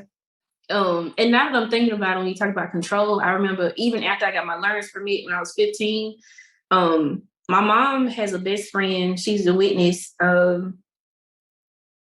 Look, you look like you're about to say something. Sorry. Oh no, something just struck me. I'm just sitting here thinking, did he teach you how to drive so that you would have more independence, so that you could come see him? No. Okay. I don't think so. Okay. But he taught me how to drive. My mom has a best friend who still to this day lives like 4 houses down from her. Her sister actually taught me how to drive on the freeway. And he was so pissed that somebody else taught me how to drive on the freeway. He was like, I was supposed to teach you how to do it. And I'm just like, what difference does it make? And it's just like, everybody drives different to a certain degree. So I could have learned something from her and then learned something from you. Like, why are you making this such a big deal? But no, he was very, very much still in the picture. But he gave me my first car. It was actually his wife's old car. It was a blue 1995 Ford Taurus. And yeah. yes. Remember the old Taurus. There were so many rules. First of all, now at this point, my sister had her second child, and but my mom had custody of both of them. So at that time, and by then my sister had also moved to Georgia. So by the time I'm in high school, I'm like I said, I was pretty much their other mother. It's in the house. It's me, my mom, and then my niece and my nephew. And so, like their first date, like both of them kindergarten, when they started kindergarten, I took them. Like that's how much they were always with me. And so when he gave me that car, he was like, "You cannot ride your niece and nephew in that car." And I was like, why? He was like, because I said so. And I was just like, that's going to be difficult because my mom didn't have, like I said, she went to work 6 o'clock in the morning. So I was their way to school. I was their way, and I was just like, that's going to be kind of difficult with that, that not happening. And I told my mom, like, he said I can't have them in the car. And I could only have one friend in the car with me at times, which really, as far as one friend in the car, I mean, if I'm not mistaken, I think that's a law anyway down here. Might be, or it became one eventually. But he was very adamant about that. But my mom, this is the one time she went against him. She was like, well, I don't have anybody else taking me to school. You're going to have to ride them in there. So I have to ride them in there like in secret. Well, she only went against him because she needed it. Exactly. Yeah, that's all. It wasn't because she had some sort of principles. And so also with him, he lived here in Alabama, but at some point during his life, he had moved to Michigan, and he actually started a business. He owned a business in Michigan. So he would go back and forth between Michigan and Alabama a lot. And so he wouldn't be here. But after I got that car, I had to ask him, like, if I was going to go somewhere, if I want to go to the movies or something like that, I had to have permission to move that car from him. Like my mom's permission didn't matter. Like if say my mom was like, "Hey, go do this for me" or whatever, I had to call him and say, "Hey, my mom wants me to do this, that, and the other." Like he needed to know where that car was at all times. You were in the cult of him. Yeah, yeah.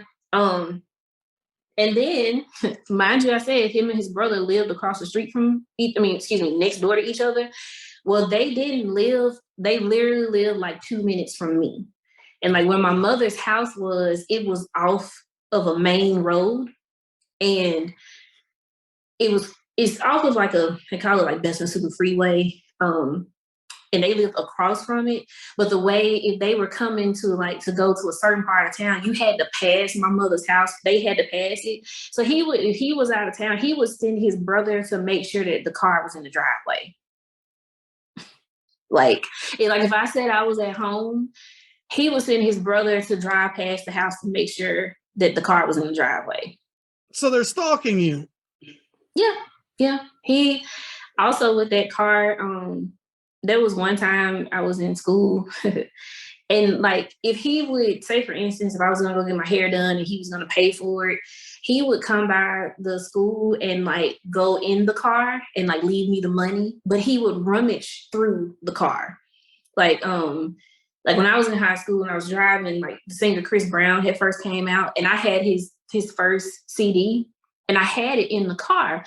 And I remember like when I got out of school this specific day, I wanted to play that CD. Well, I couldn't find it. And I was like, I know I put the CD in the car.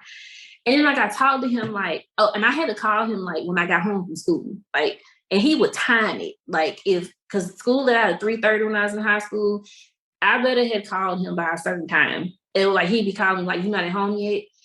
So like I called him, I was like, "I'm at home," and he was like, "I like this CD you got," and I was like, "What? What are you talking about?" And he was like, "This guy named Chris Brown," and I was like, "Huh?"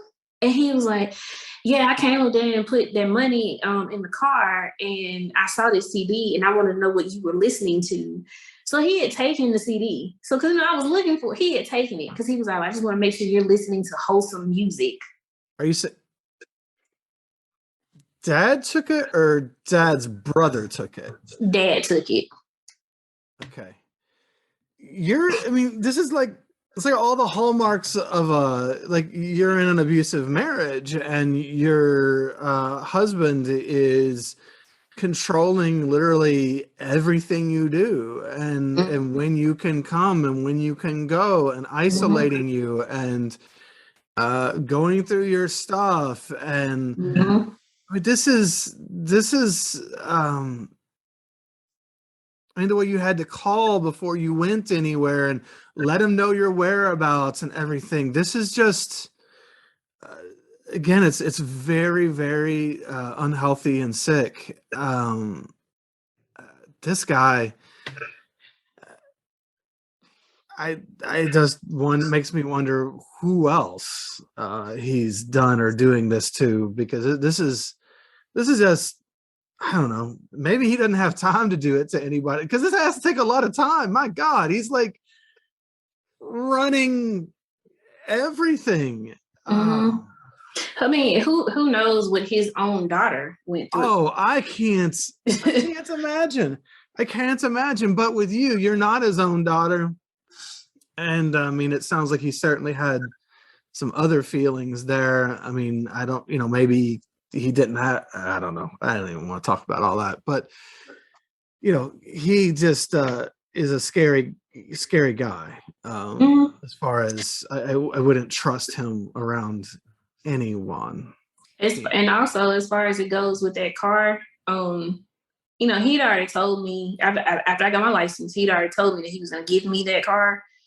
And we had a conversation one day where he told me, before I give you that car, you're going to have to pass some tests. And I was like, what test? And he said, well, you got to pass your driving. I didn't have my license yet. And he said, well, you're going to have to pass your driving test. And I was like, okay, duh. Sure, makes sense.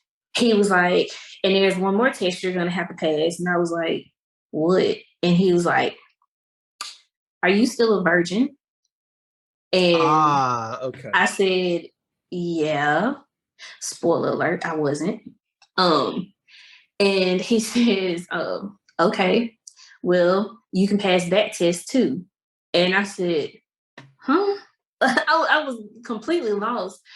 And he says, we're going to go to the doctor and we're going to let them tell us that you're a virgin. And like I said, I wasn't a virgin, first of all. And then on top of that, throughout my life at that point, I already knew that when it comes to like what he wants or what's going to happen, my mom didn't really stop any of that. So I'm like panicking on the inside because I'm like, we can't do that. Like, cause it's going, I mean, you're gonna know I'm lying. And I just completely pivoted and I was just like, I'm not doing that. And he was like, well, if you're a virgin, you don't have anything to worry about. And at that point, I had never even been to the OBGYN.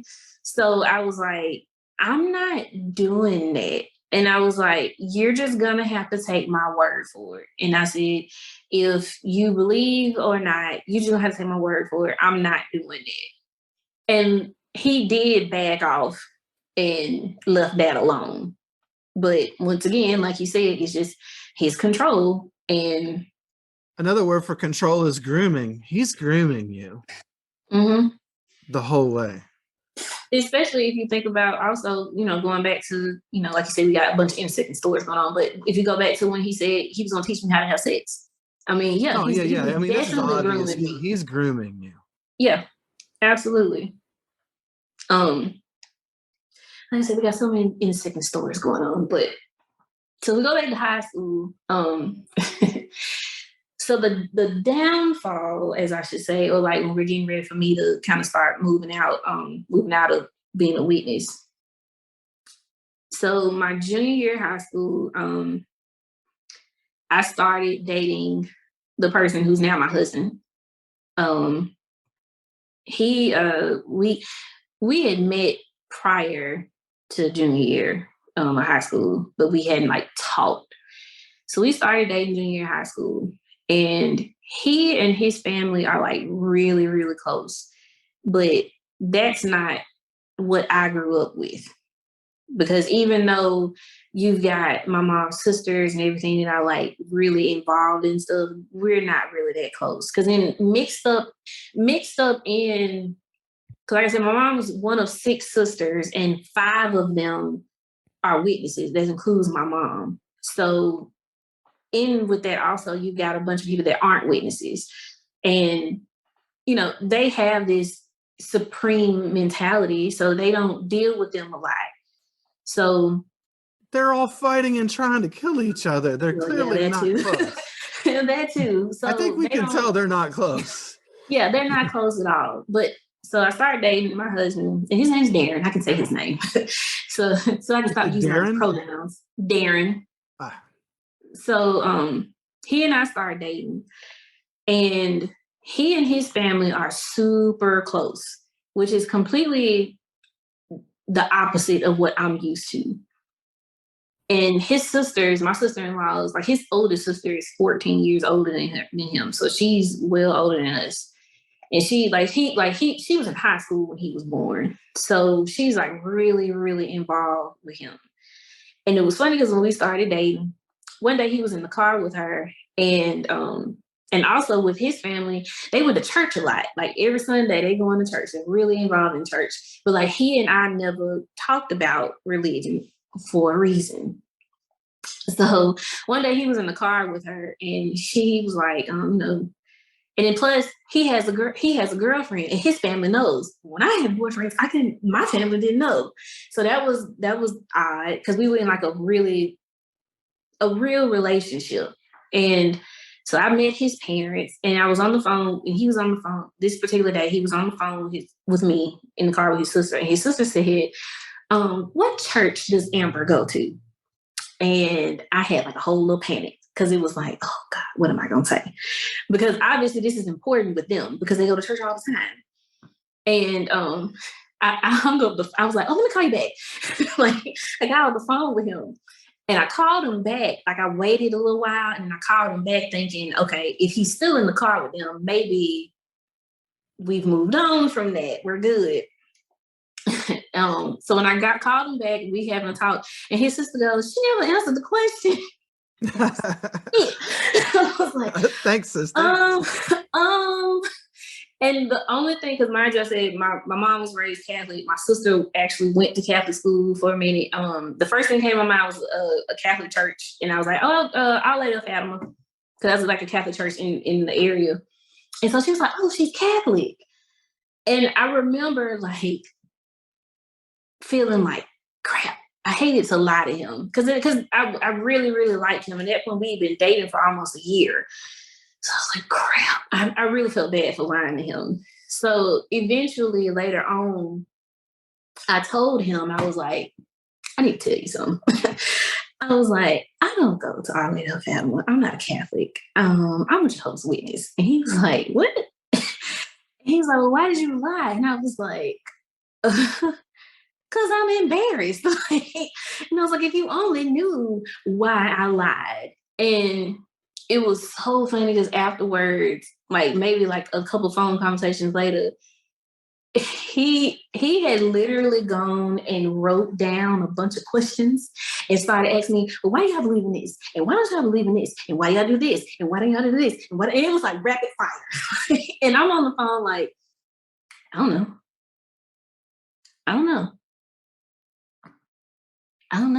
And like, that's all I kept saying. And he was like, you don't know? Because when I say I was zoned out, I wasn't listening. Like, I'm gonna be honest with you, because like even when I listen to some other podcasts of other ex-witnesses and they talk about it, like they'll be saying stuff and I'm learning it right then because I'm like, oh, that's why they did. I didn't know. I just I blanked out. Like I was. We believed that. I didn't know that. Right. I was like, oh, was that some dude? Like, yeah. I just wasn't listening. And then from that point, but prior to that, he'd already asked me, like, you know, when am I gonna get to meet your mom? Because he had other regular relationships where he met his other girlfriend's parents. And he was like, parents love me. And I was like, my mom not gonna like you. And I was just like, you're not gonna meet my mom. Like, don't ask me anymore. And so I was like, that's why you can't meet my mom. And it's funny because I also in that conversation went ahead and told him that my dad wasn't my dad, because at that point throughout my life, I told people that was my dad. Like I would introduce him to people as my dad. So I finally like told him like, you know, and that guy's not my dad. And he was like, what? and he thought it was weird too. He was like, so is that like normally y'all religion that somebody just like pick up a single mom's child? And I was like, no, it's not. Like now that you mention it, like that doesn't happen. And so now we get to senior year. He and I are just operating. He knows that like he's a secret, like, and that's just how it is. That's just how our relationship is. It's an understood thing between us. Like I said, when I was in high school, there were two other people in the grade, in our grade that were witnesses, and one of them went to the congregation that I went to. So when we graduated from high school, we graduated on a Wednesday, but that Monday we did the senior breakfast and we did the practice like for graduation. So like I said, I've already met his parents. They know me. I have been to their house because at that point, I was really good at sneaking around. I also had a job. My dad was really big on, he was the reason why I got a job. I worked at Arby's because he told me you need to learn some responsibilities. So I got a job. If I wanted to hang out with Darren, with my husband, my boyfriend at the time, I got really good at like telling them like I'm going to work, but I really be with him. And well, sure, you'd have to get good at lying because everyone is watching your every move. Exactly. And I would do stuff like he would come and pick me up from my job. Like I would leave my car there. So just in case somebody came around, they'd see my car. And like my mom nor my dad ate Arby's. So I didn't have to worry about them coming in and looking for me. So that was a one way that I kind of snuck around to be with him. And plus on top of that, like I said, throughout my whole adolescent life, I had friends in the hall that like we were all doing that. We cover for each other and say, "Oh, we're going to the movies together," but we're really going, So back to graduation. I'm trying to stay on track, but I know we are just going everywhere. That's all right. Go ahead. But so back to graduation. So we graduated on a Wednesday, but that Monday is when we do senior breakfast and the practice for the graduation. So there's a guy who was in our grade, and he went to the congregation with us, the same congregation as me. So at the senior breakfast, of course, so my mom didn't come, but my husband's family did. His parents came. So of course he wants me to sit with them. So I had a friend, she wasn't a witness, but she knew what, that how I had to do things. So I was like, look, and her mom came. So I said, this is what we're going to do. Because the guy who went to the same congregation as me, his parents came. So I was like, I can't sit with him because, with the witnesses, if they see you with the opposite sex, it's automatically something going on. Duh. Oh, yeah. You just want to jump straight to that. So I was like, what I'm going to have to do, I was like, okay, so what we're going to do, because we were all, there was just big circular tables. So what I did was she sat on one side of me and then my boyfriend was sitting on this side. So I was like, we got to make it seem like I just kind of sat there, And then afterwards, we went from senior breakfast and we went to the practice for the graduation. So at the practice for the graduation, afterwards, I had a car, of course. My boyfriend, Darren, and I, we met up afterwards, but we drove separately. So the next day at the meeting, because like I said, our theater academy school service meeting was on a Tuesday. That next day, I get to the meeting and my dad's brother is after the meeting. He walks up to me and he was like, "What'd you do yesterday?" And I was like, well, my graduation's tomorrow. I was like, yesterday we had our senior breakfast, and then we did the practice. And so he was like, well, what'd you do after that? And I was like, after that? I was like, I went home. Like, not sure where you're going with this. And he was like, oh, well, who was in the car with you? And I was like, nobody. I was so lost. It's like, nobody. And he was like, so it wasn't a boy in the car with you? And I said, no. And I wasn't lying. And I was just like, what kind of question is that? Now, let me rewind for a second, because at that point, I was not driving the car that my dad had given me at that point anymore, because he'd actually taken the car from me. Because like I said, it was a rule that I couldn't ride my niece and my nephew in there. And one day I was keeping them and we went somewhere and we ran into each other and he saw them in the car with me. So he took the car from me. And when he took it from me, of course, that stunted my mom. So she was just like, we're just going to go get you a car. I'll get you a car. So at that point, I was not. So you weren't driving the car that that dad had control of? No, I wasn't. And I was actually driving a car. It's funny about me because I've had quite a few cars. But so he given me that car. And like I said, I was working. I worked at Arby's. So my mom was trying to find me another car. The house that we were living in, our neighbor, he had bought a car from my mom, because when we first moved into the house, my mom had a car and then the transmission died and she couldn't pay to get the transmission fixed. So it was just in our backyard. And when he moved in, he bought the car from my mom and he fixed the transmission, and he actually had it in his front yard with a for sale sign on it. So I was just like, well, Mama, why don't I just buy your old car back from him?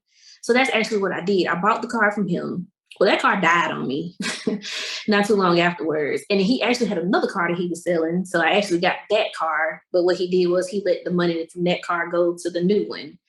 Well, then that car died on me. Actually, we had a crazy neighbor that actually we caught him like peeping in our bathroom window. He was insane. He actually put sugar in my tank and ruined my engine on that car. So that car died. So then my mom actually went and got me another car. Now I say she got me another car. All she did was sign for it because I couldn't sign for it because I wasn't in Alabama. You're a legal adult at 19 here. She signed for it, but I was paying the car note and the insurance. I'm still in high school, by the way. So I was like working full time in high school so I could pay this car note and this insurance. So that's the car I'm driving. So it's my car. It's my car because I am literally paying for this thing. And somebody is following you or watching you? So when he asked me, I was like, "What? That's so weird." Well, then the next day is Wednesday. It's graduation. So we get to graduation, and the guy who was in my grade that went to the congregation, I saw his mom, and I actually had my cap and gown on. I was actually walking towards where everybody else was. When I saw her, I hugged her, and she hugged me, and she looked at me, and she was like, "You're not mad at me, are you?" And I was like, "Why would I be mad at you?" And I said it. I said, "Why would I be mad at you?" And she said, "Okay." And she walked off. And when she walked off, I was like, that bitch. And I put it together. She had told him that I left the practice with a boy. And then I was like, and it wasn't even true. He wasn't in the car with me. And I was like, what the fuck? Why can't you mind your own business? And it's almost like I wanted to tell her, you want to know what your son doing? Like you're worried about me saying it's like, you want to know, why you want to tell him something? I can tell you about your son. How about that? But so that was graduation. Funny enough, my dad did not come to my graduation. I can't even honestly remember why he got mad at me. He got mad at me I do know. He got mad because my mom bought me that car. That's what he was mad because he didn't get to control you anymore. Yes, because when he took that car from me, like I said, my mom. But the crazy. Well, mind you, I had gone through 2 other cars. But anyway, he was gonna give me the car back. Like we were on the phone one time, and he was like, "You want your car back?" And I told him no. And he was like, well, what you gonna do? Why you don't want your car back? And I was like, I don't need it back. And I was like, I have a car. And he was like, well, how'd you get a car? And I was like, actually, I bought one.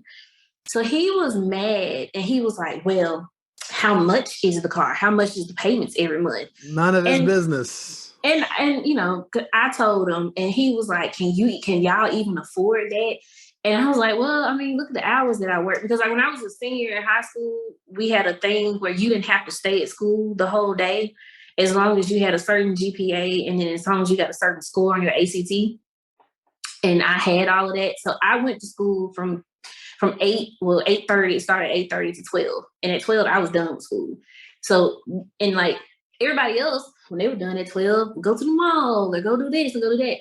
Well, I was, at my locker putting my Arby's shirt on and hat because I was going to work. So I was like, actually, I can afford it because I work. So he was upset about that I had a different car. And when it came time for me to graduate, we only got a certain amount of tickets that we could give out.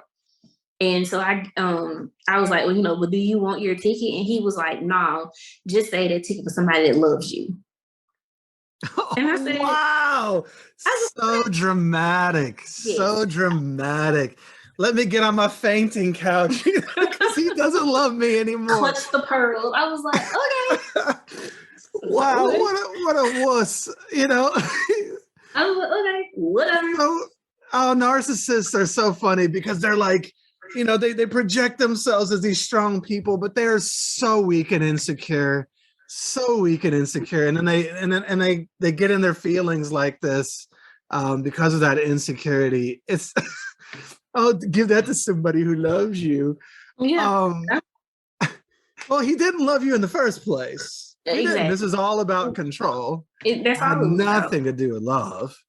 So I was like, okay, But whatever. can you see though, like, think about, a lot of people, especially ex-JWs witnesses, we often over-explain. Like, we feel like everybody is entitled to all the details. And that's because we grow up around people like daddy, who are narcissists, who expect us to explain literally everything. Even our thoughts aren't ours, our feelings aren't ours. They belong to everyone else and must be open fodder for everyone's discussion and judgment. And so, we find ourselves over explaining a lot because we had to our whole lives as Jehovah's Witnesses. We never get to just like, well, I did this. It's like, well, no, but why? And like, what's all the backstory and all this stuff? It's like, you don't need to know all that. I don't owe you that. I don't owe you anything. He wanted to know all your finances and all this stuff. Got nothing to do with him. And unfortunately, that's something that I still struggle with to this day. Like, if I'm having a conversation with somebody, I have to like stop myself. Like, I don't owe them an explanation. Like, I can just that's just it. Like, that's just it. I don't have to say anything. Yeah, that's exactly where it comes from. We had to explain everything to everybody because everyone felt entitled to our business. There were no boundaries. Yes. And once again, I'm not, like I said, I know we going all over the place, but still I had him with no boundaries. And then we haven't even talked about my mom's sisters. Just no boundaries existed with them. And my mom, to this day, and I still tell her, like, you never took up for me in any situation. Any situation. Like, it was always my fault. It's always something I did. She never took up for me. You ever take up for herself? No. There you go. No. And I always, like, I had conversation with people a lot of times, and I tell them, I was like, I have to realize also, I don't know what my mom went through. I don't know what it was like for her to grow up. She doesn't know how to self-advocate. No. And then plus my mom, like I said, she's one of 11 children. She was a little child. I don't know what that dynamic was like. And then, my mom grew up during times of segregation too. So I don't know what that, I don't know what my mom went through. And, if you don't get help from stuff, and then on top of that, then she turned around and went to, a cult. So she was right for a cult. Yeah, she was. And don't get me wrong, it's some stuff that she has fought with, but at the same time, I'm okay with just like being okay with it, because it's just like there's nothing I can do about it when it comes to her. Like, I can only manage and take care of myself. I can't do it for her. No, you can't save her. She's got to save herself. Right. But her sisters. So let's, instead of regressing into all of that, okay. let's talk about, so your graduation, you had the car and all that, and daddy didn't come to the graduation. So I don't know, what are your steps? Where do you go from graduation? Or was there anything else about that? So it was non-negotiable for me. I was going to college. Like, I was not subscribing to them talking about, not going to college and blah, blah, blah. That doesn't make sense, but that just wasn't an option for me. I was going, because like I said, first of all, I went to a high school that in the city, it's considered they call it the smart school. Because like I said, you have to maintain a certain GPA to stay in the school. You have to test to be in the school. That's usually a college prep school. Yeah. So it's kind of like, why would I go to a school like that and then do nothing with it? Sure. I really, I didn't, if I could have, I wouldn't have stayed in the city. I really wanted to go off to school, but of course that was not going to happen. That was just not an option. And then even when it came to going to school, my mom basically told me like, well, I don't know how you're gonna pay for it. I can't help you with that. And I was just like, whatever, I figured it out. It don't matter. So I did. I went to UAB, University of Alabama in Birmingham. I got in. It was no problem for me to get in because, like I said, I went to a school. They prepped you for stuff like that. So, and my boyfriend went to the same school with me. And freshman year, I'm still navigating, going to the meetings, being a witness, and then plus I'm now in year 2 of this relationship with this guy. And I am like fully in with his family. They know me. I have met grandma, this person, this relative. Like I'm fully into this with them. And plus, so I was going to school full time and I was working full time. Like I said, at that time, I still worked at Arby's, but at that point I had become a manager. And like I said, my mom wasn't helping me financially. Not that she necessarily could, which I didn't hold that against her, but I was working, okay? Like, and I worked full time and went to school full time. So that didn't leave me going to meetings much. Like it just wasn't a priority for me because I had to go to work. And then on top of that, I worked my schedule with school and work. So I could, some days I went to class in the morning, but then I had to go to work in the evening or vice versa. So like when I got an off day, I'm not trying to go sit at a meeting. Like I'm trying to, I got to study. I'm trying to have still a social life, and I got a relationship that I'm enjoying being in.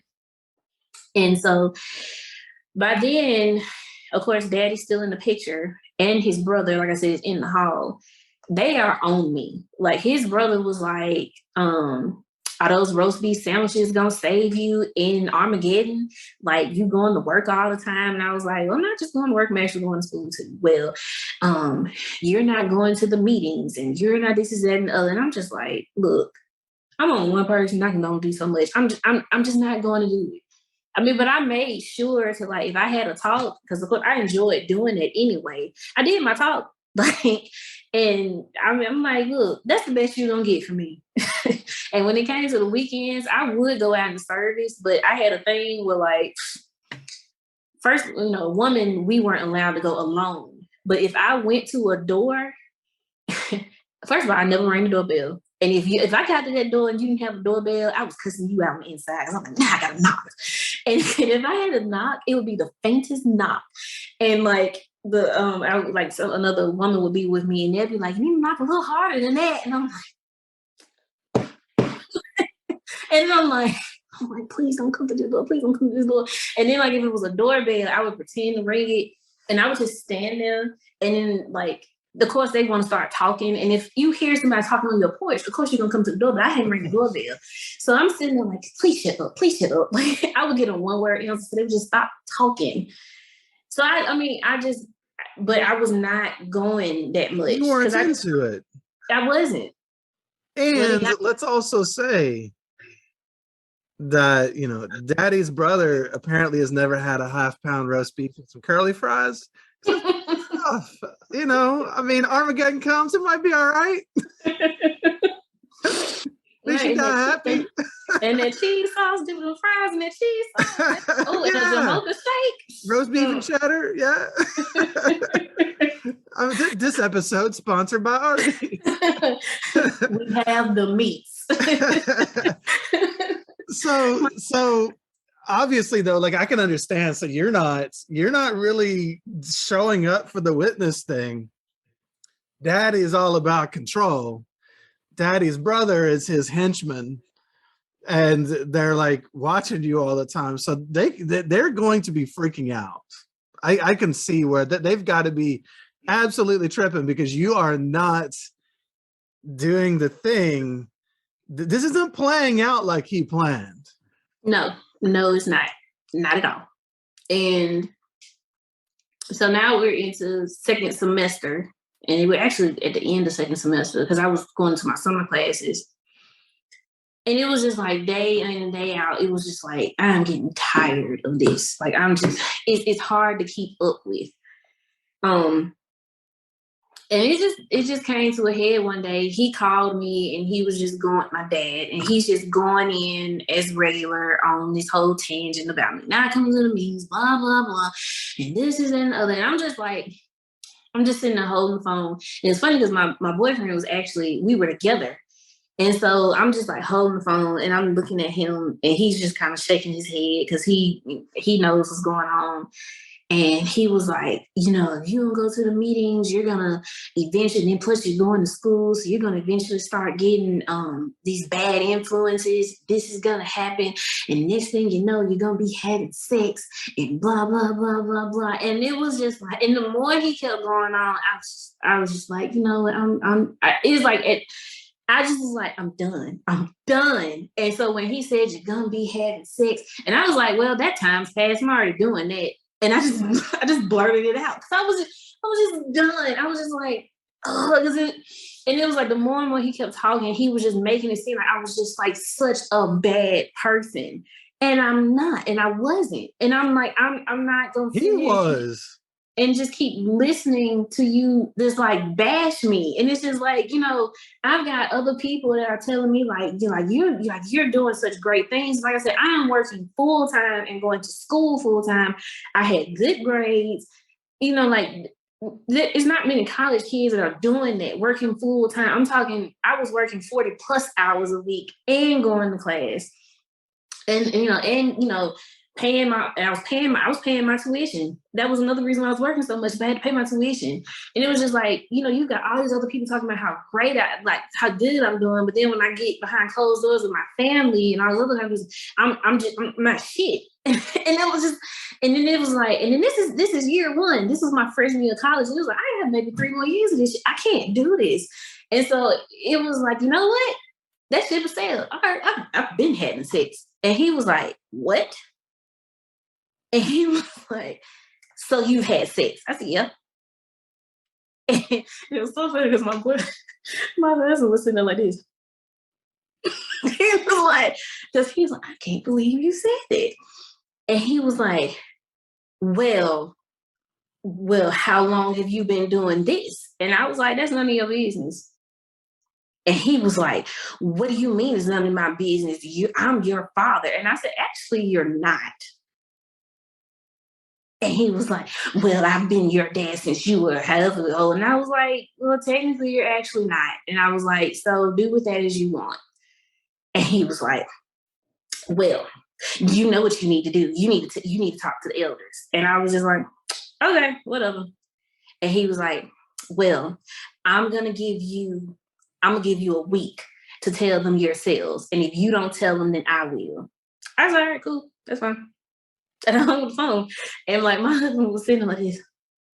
He's like, I can't believe you did that.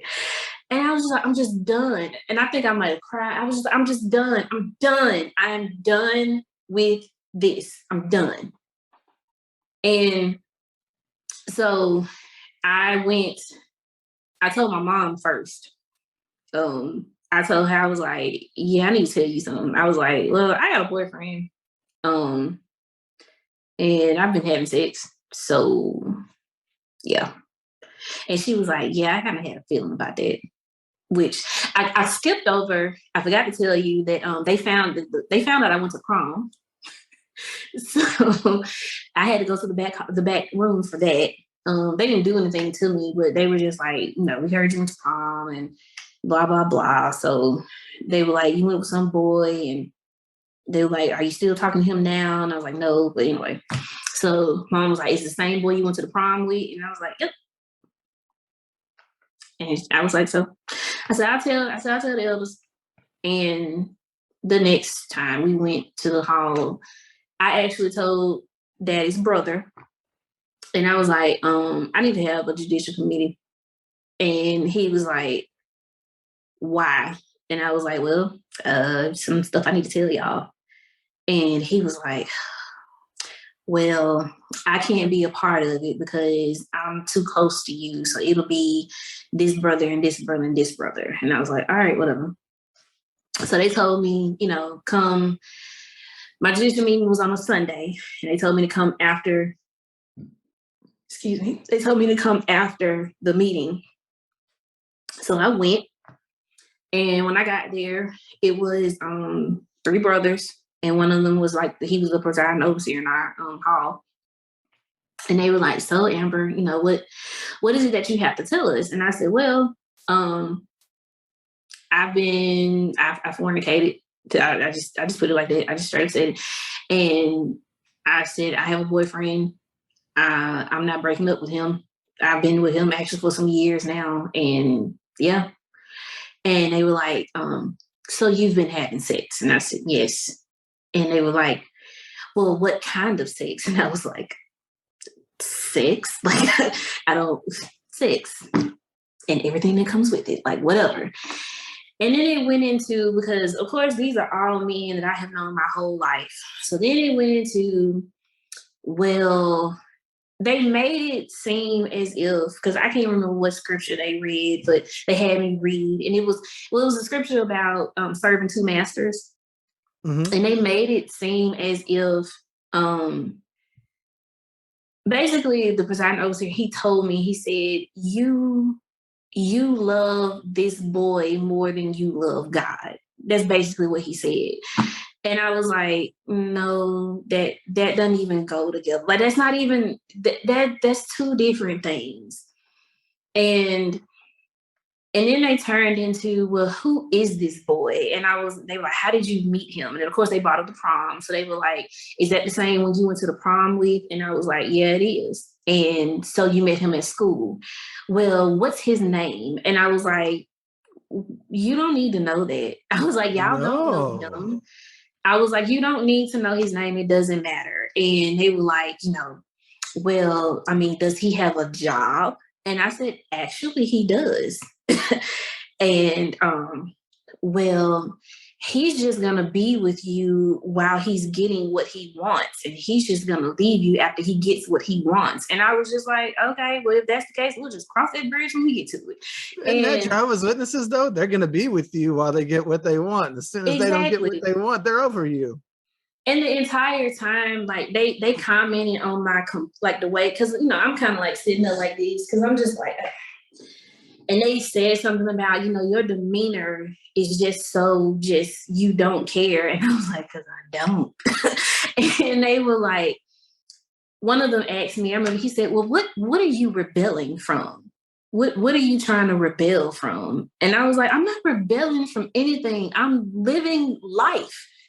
And I'm just over this. And they were like, so are you sorry for what you've done? And I said, no, I'm not.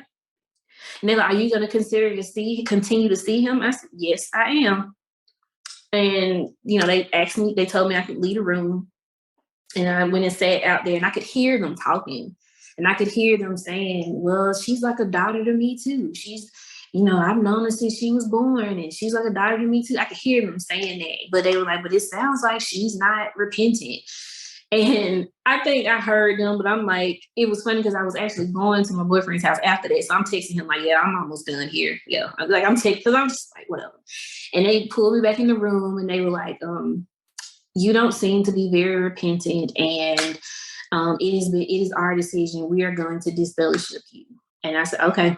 And they said, you have a week to appeal. So we'll give you a week. You can appeal. And then after that week, we'll announce it that Tuesday. And I said, okay. And I just walked, and looking back on it, they let me out the back door. They didn't let me walk back out the front door. Because we were in the second school, and it was a door back there. They had me go out that. I had never seen in my whole life anybody go out that door ever be open, nothing. They had me go out that. I couldn't even go back out the front. Take your shame and leave out the back door. Yes, go out the back door. Yeah. I had to go out the back door. And I told my mom, I was like, they just fellowshipped me. And my childhood friend, I texted her and told her, I was like, hey, because by that time she actually was married and wasn't in my congregation anymore. So I texted her and was like, hey, just a heads up, they're gonna disfellowship. They're disfellowshipping me. And I can tell you some stories about her, but she went on this whole tangent because she'd gotten married, and I was actually the maid of honor in her wedding. Well, And we don't need to know all about her either, you know. no, but I'm just throwing this out there. She just did stuff. It was like once she got married, you turn into like a super Jehovah's Witness. But Oh yeah, you because you're locked were, in. yeah, but you were nothing like that before that. And it's just like, and I know all your skeletons, girl, like, because I was right there doing it with you. Like I covered for you, told plenty of lies for you. So, and it's just like you decided to go down that road. And I told her, I was like, no, I'm just letting you know. I just want you to I just want you to hear from me. And she was like, I can't believe you, and blah, blah, blah, blah. She, sent me on a guilt trip. And it was through text, and I texted her back and I said, you wouldn't talk. I was like, don't get on this high horse trying to tell me nothing like that. I said, because remember, I know what all your skeletons are. I said, so don't do that. And I've talked to her since then, sparingly, but we stopped talking after that. And they announced it. My mom told me my mom did not go to the hall that day when they announced it. I do remember that. Okay. But I do remember that she did tell me afterwards that everybody was so surprised and they didn't expect me to do that and blah, blah, blah. And I was like, okay, whatever. And after that, I got this fellowship it was May. And I specifically remember that July at the district convention, I did go. I went one day and for half a day because I was not staying that whole time because they give you lunch. I was like, I'm leaving. And it was so awkward. And people just walking by me. And I remember one of my mom's friends was like, Amber, this is just a bump in the road. You can get over this and you can come back. And I was just like, It's like, girl, I ain't coming back. I'm not coming back. Like, don't do that. And then, so I stayed. I was still in the house with my mom. One of her sisters tried to convince my mom to put me out of the house. Mm-hmm. I'm not surprised. And my mom wasn't going to do that. And looking back on it, I almost feel like she wasn't going to do that just because mind you, my niece and my nephew was still there. So I'm still having to help with them. So a part of me feels like if they weren't there and she didn't need that help, she might have done that. But it didn't come to that. And then plus, but at the same time, also I was helping out because she told me like, you're not going to live for free. I had to pay a bill. By that time I was working for Five Guys. Still working fast because I had to work fast food because I can move my schedule around. I'm still in school. And so I'm paying, not making that much money. I mean, I'm a manager, but I'm still not making, tackling money. But I had to pay to live in her house. I'm helping take care of my niece and my nephew. I'm going to school full time. I'm working full time. And then, like I said, I still have my relationship with my boyfriend. So fast forward after all of that, my mom never stopped talking to me. She didn't shun me, but her sisters did. I just became the scum of the earth. And Daddy would call me every now and then. And one time he called me and I was like, and it was one of those, I'm gonna answer this phone and maybe he's gonna just be a human for a second. But of course he wasn't. And it was just this is that and the other, and I'm this and I'm that. And then like I'm just listening to it, and finally when he started talking, I was like, you ain't even supposed to be talking to me.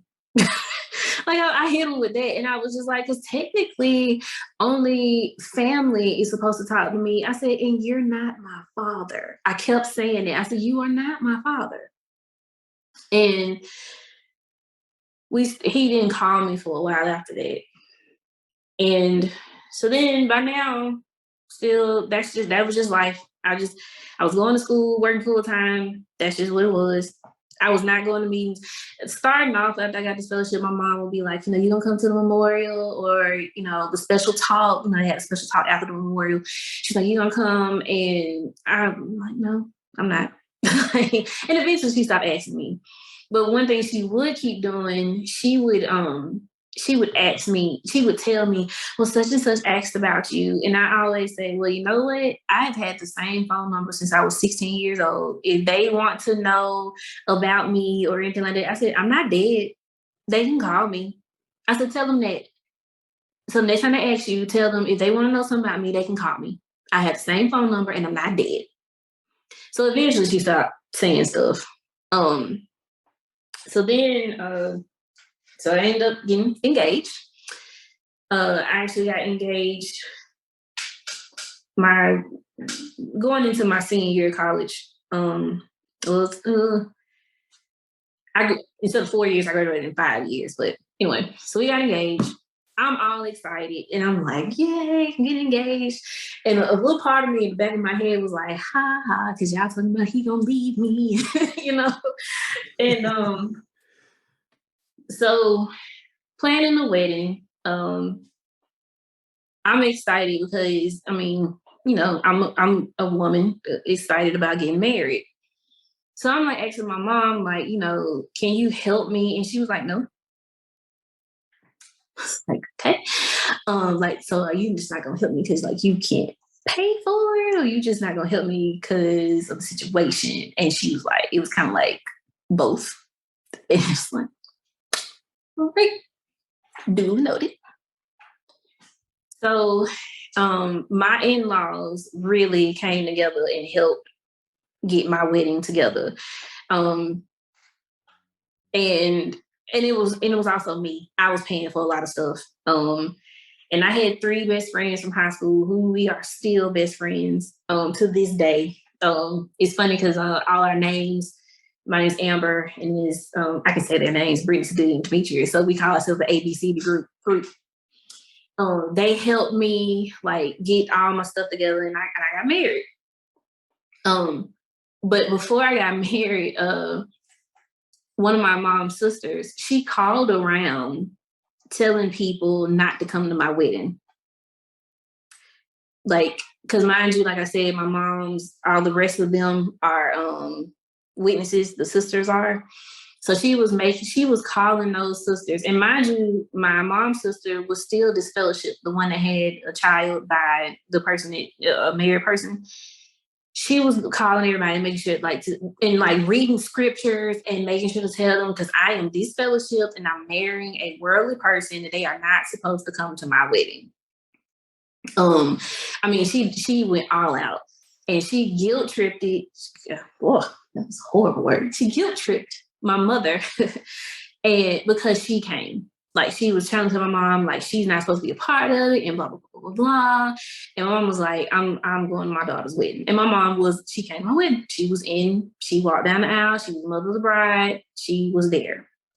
And then when I got married, I didn't know it, but I was pregnant. And I didn't realize it until we got married on a Saturday. I figured it out that Monday. And I was like, I think I'm pregnant. And I was. And I had my oldest son. And for the most part, now we're kind of at the end of the story because, I'm out.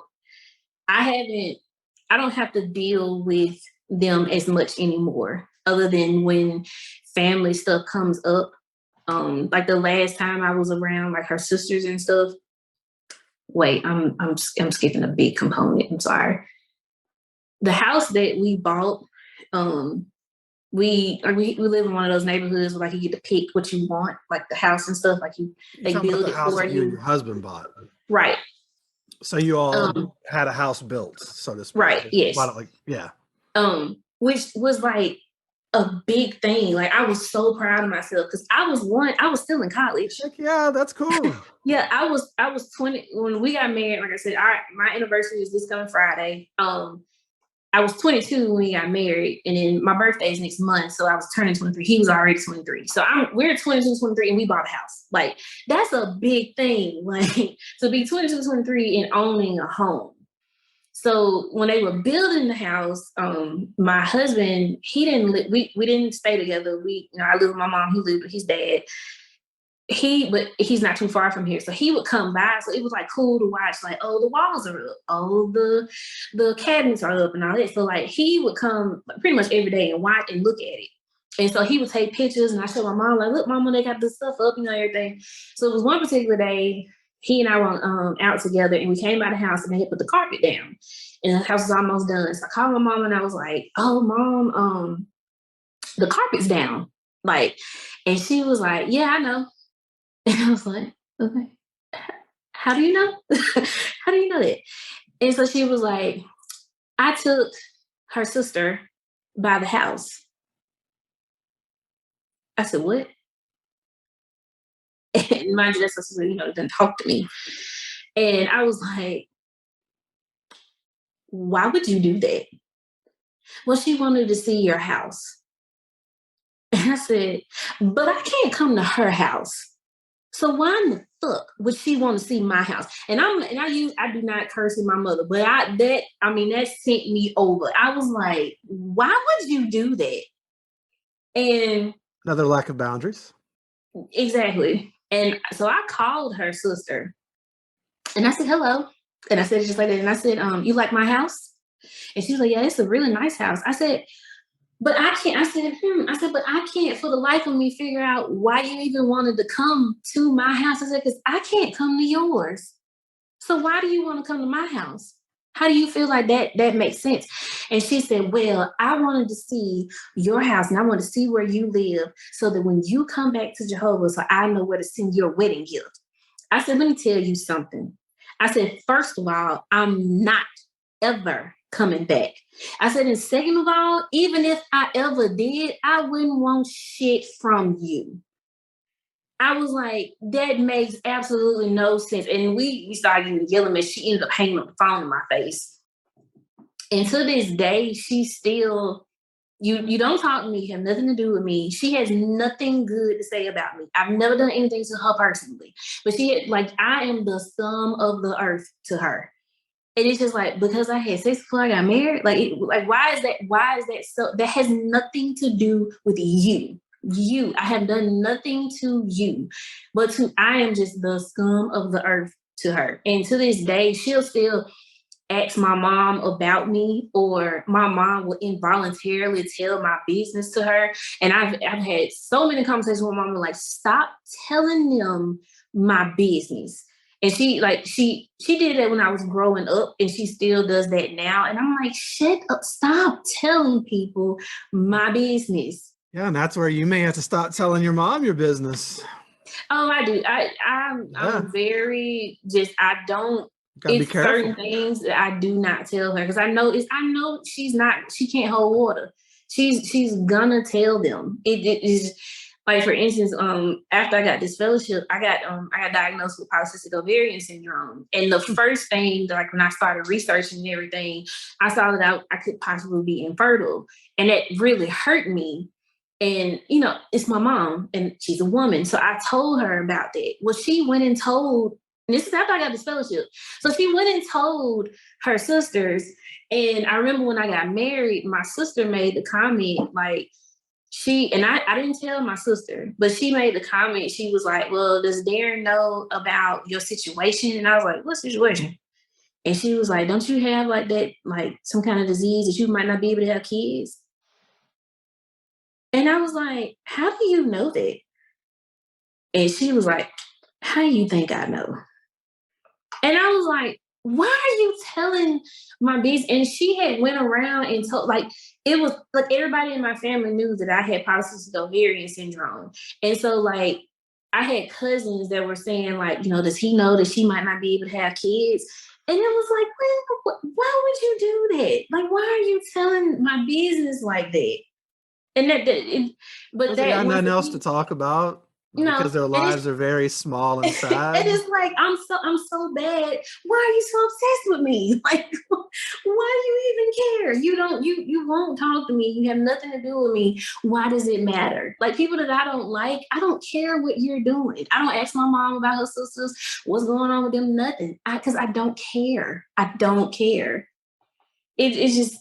Well, the opposite of love isn't hate, it's apathy. And so being apathetic and just whatever, that that's a way, you obviously aren't in love with your family, and that like you need something from them, but they have nothing else to talk about. I mean, Jehovah's Witnesses, think about it, nothing changes, every day is the same. The only thing that changes is, oh, did you see that dress that sister was wearing? Did you see the color of that brother's tie? Or did you see, like, just dumb things, because they have nothing else to talk about. Nothing changes. Everything is always the same. Mm-hmm. And so when you have no ideas to talk about, when you have no ambitions to talk about, when there's nothing other than, well, what somebody did, or how somebody reacted or acted, that's all you got. And so that's what they talk about. They have nothing else. It's just that small of a life. It's really sad. So your life then, so now you've been out for how many years? Since 2008, so that's what, 14 years. All right, so you've been out for 14 years. Obviously you left, you never really fully believed. But just leaving and getting this fellowship doesn't mean that you're awake to the realities of it and what you've been involved in. So I guess, how's your life been since you've been out, and what helped you to wake up? It took, honestly, after I got out, luckily I didn't dive too deep into not having worldly friends. Mm-hmm. So when I got this fellowship, I lost my mom's side of the family for the most part. Well, the ones that are witnesses, not the ones that aren't. Luckily, I had lived a life where I still had relationships with people that weren't witnesses. So when I got this fellowship, or shunned, or whatever how you want to put it, it didn't affect my personal life that much, luckily. But of course, it affected, my relationship with my mom in a sense. But so I didn't really dive into it that much at all. Excuse me. But really what happened, where I actually started to wake up in a sense, and even because it was like after I got this fellowship, I was just so done with it. Like everything just got pushed to the back of my mind. But really when I started to wake up was kind of when, so I have 3 children. I have 3 boys. And my youngest son, he was born in 2019. After I had him, I went through postpartum depression. So I started going to therapy. And in therapy, my therapist kind of like, when they're trying to get to know you. And it's like, so what was it like growing up? And I was like, well, I was raised Jehovah's Witnesses. And she was like, oh, we need to talk about that. And it wasn't until we started talking about it that I started to kind of go, that probably that might have affected me more than I'm realizing that it did. And so I was at work one day and I searched Jehovah's Witnesses, and a bunch of videos popped up about just people telling about witnesses and experiences that they had. And it was just like watching it, it's like, that happened to me too. And he's like, go to the next one. Oh, that happened to me too. Oh yeah, I remember that. And it made me realize, like, wow, because they're in different parts of the states, and some of them were international, and we all live the same life. So from there, I just went down a rabbit hole. And I love listening to podcasts. So I typed in Jehovah's Witnesses on the Apple Podcast, and all these podcasts popped up. So I started listening.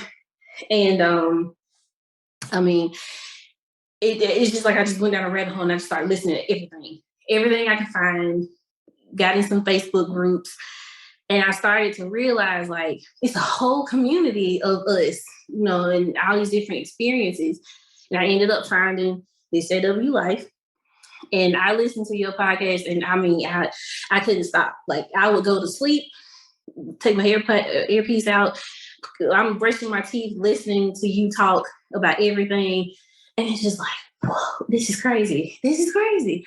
And then when you announced Shunned, I started from the bottom and I'm going all the way up. Like I told you, I'm still not done. I think I'm on episode like 60 something. And I'm at the bottom and I'm listening to all of them. And it helped me a lot. And then as soon as I listen to the episode, I'm going back to my therapist.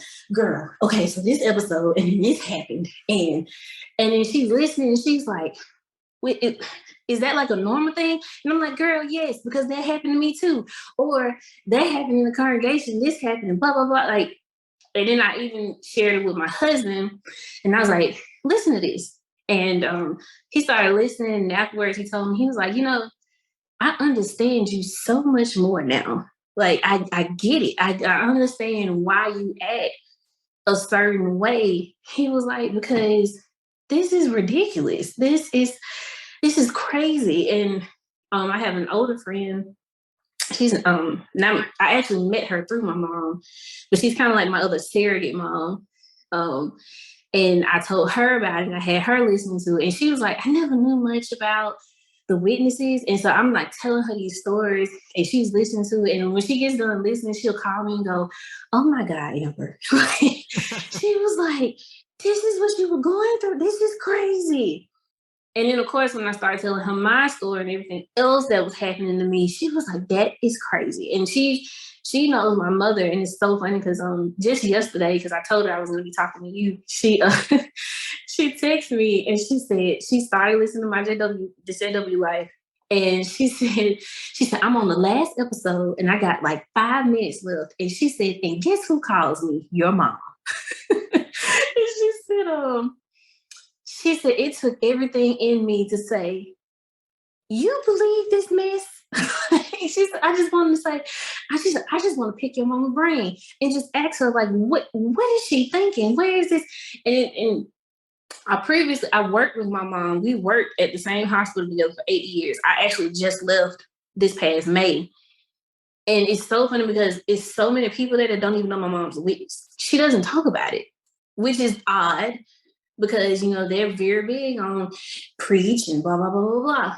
But she does not, people don't know unless I said something. Cause like, I'll just be, I was like, oh, well, I don't know. It's like growing up, celebrating Christmas. Cause I didn't celebrate Christmas. And they're like, oh, wow. I was just Jehovah's Witness. And they're like, oh, I said, I'm not one.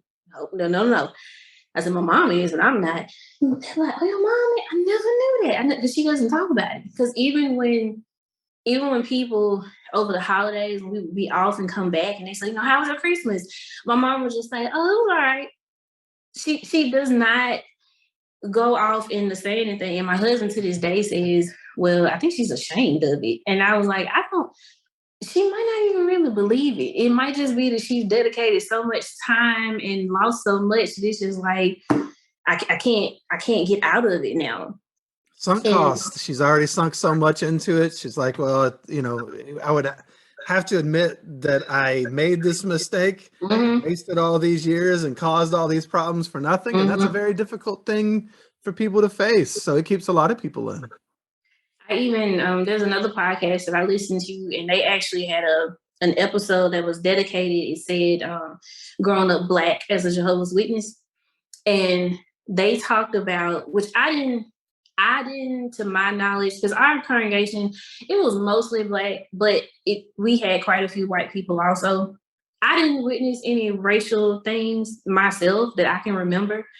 But in that particular episode, they were talking specifically about specific things that they remembered and how just racial stuff. And it was funny because they were like, think about the fact that the people are called overseers.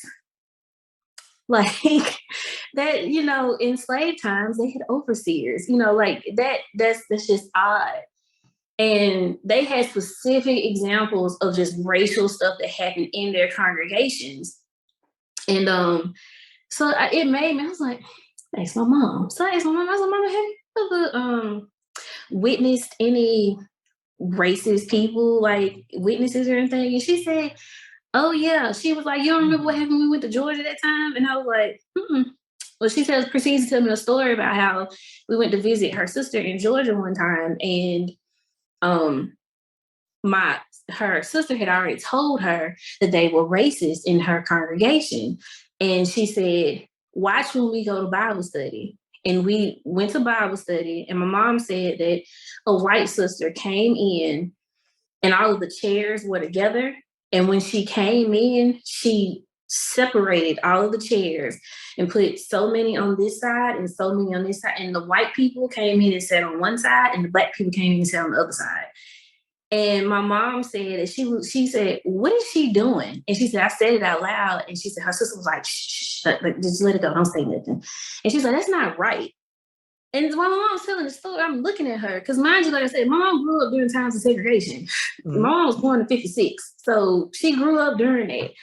And I'm just like, how did that not bother you that you are in your house of worship and this is happening? And I asked her, and she said, "Well, I told myself Jehovah's gonna fix that." And I was like, okay. Well, that's the answer. That's the answer for everything. But yes, of course, there's going to be racism in the cult because racism exists in the broader context in the world in general, and so the witnesses are no different. There's going to be racist witnesses. I've seen it. And it just, so I don't know, and I can't have those kind of conversations with my mom. Right. Because if I bring anything up, no. she gets I have to stop talking to her because I'm just like, I'm trying to remain respectful, but that's a bunch of shit, mama. Like, and I even mentioned, I told her, I was like, do you remember when I told you that he was kissing me in my mouth and I didn't like that? And she said, "I don't remember you telling me that." I said, "Well, I did." How could you forget that? Come on. You don't want to remember that, but come on. And also, while I was growing up, I had a situation where I was her sister, who's not a witness, her husband listed me, and I told my mom about it. And when I told my mom, she told her sister, and I said they weren't witnesses, and it was like this. The family found out about it, and everybody, they had this whole thing. But then it was like, then all of a sudden, it was just over. And nobody cared anymore. And nobody brought it up. Nobody said anything. Like somebody lied or something very innest. They knew I wasn't lying because No. I'm not saying that. I'm just saying like they treated it like just a thing that people do that might piss somebody off or upset them for a minute, and then we just move on. It's not a continuous problem. Yeah. Like somebody lies and you're like, "Oh, well, they lied," and you have a conversation about it and then you move on. But this isn't like lying. This is much more. Nobody, and he died. He actually died while I was pregnant with my youngest son. And when he died, they all came to the funeral. And even when I was growing up, they all still talked to him, my mother included. And it's just like, you don't care? Like you okay, so you just don't care. Like that this happened. I even told my mom because when he died and everybody came to the funeral and her sisters, like I didn't go to the funeral, but I stayed at my aunt's house while everybody was gone. And then when they came back to the house, it was like they went to the other room because I was in this room. Her sister, like this area where we were on the couch, she was sitting on the couch and I went to walk by. And you know how like someone's coming by you got your legs out crossed, you'll pull your legs back in so they can go by. She pulled her legs back in for everybody else, but when I went to walk by, she didn't move her legs. I was pregnant, by the way. So it's just like, so you can't move your legs for me because of, because I'm disfellowshipped or whatever. But I was pregnant. Like, what if you would have tripped me? Because I'm pregnant. My child has nothing to do with this.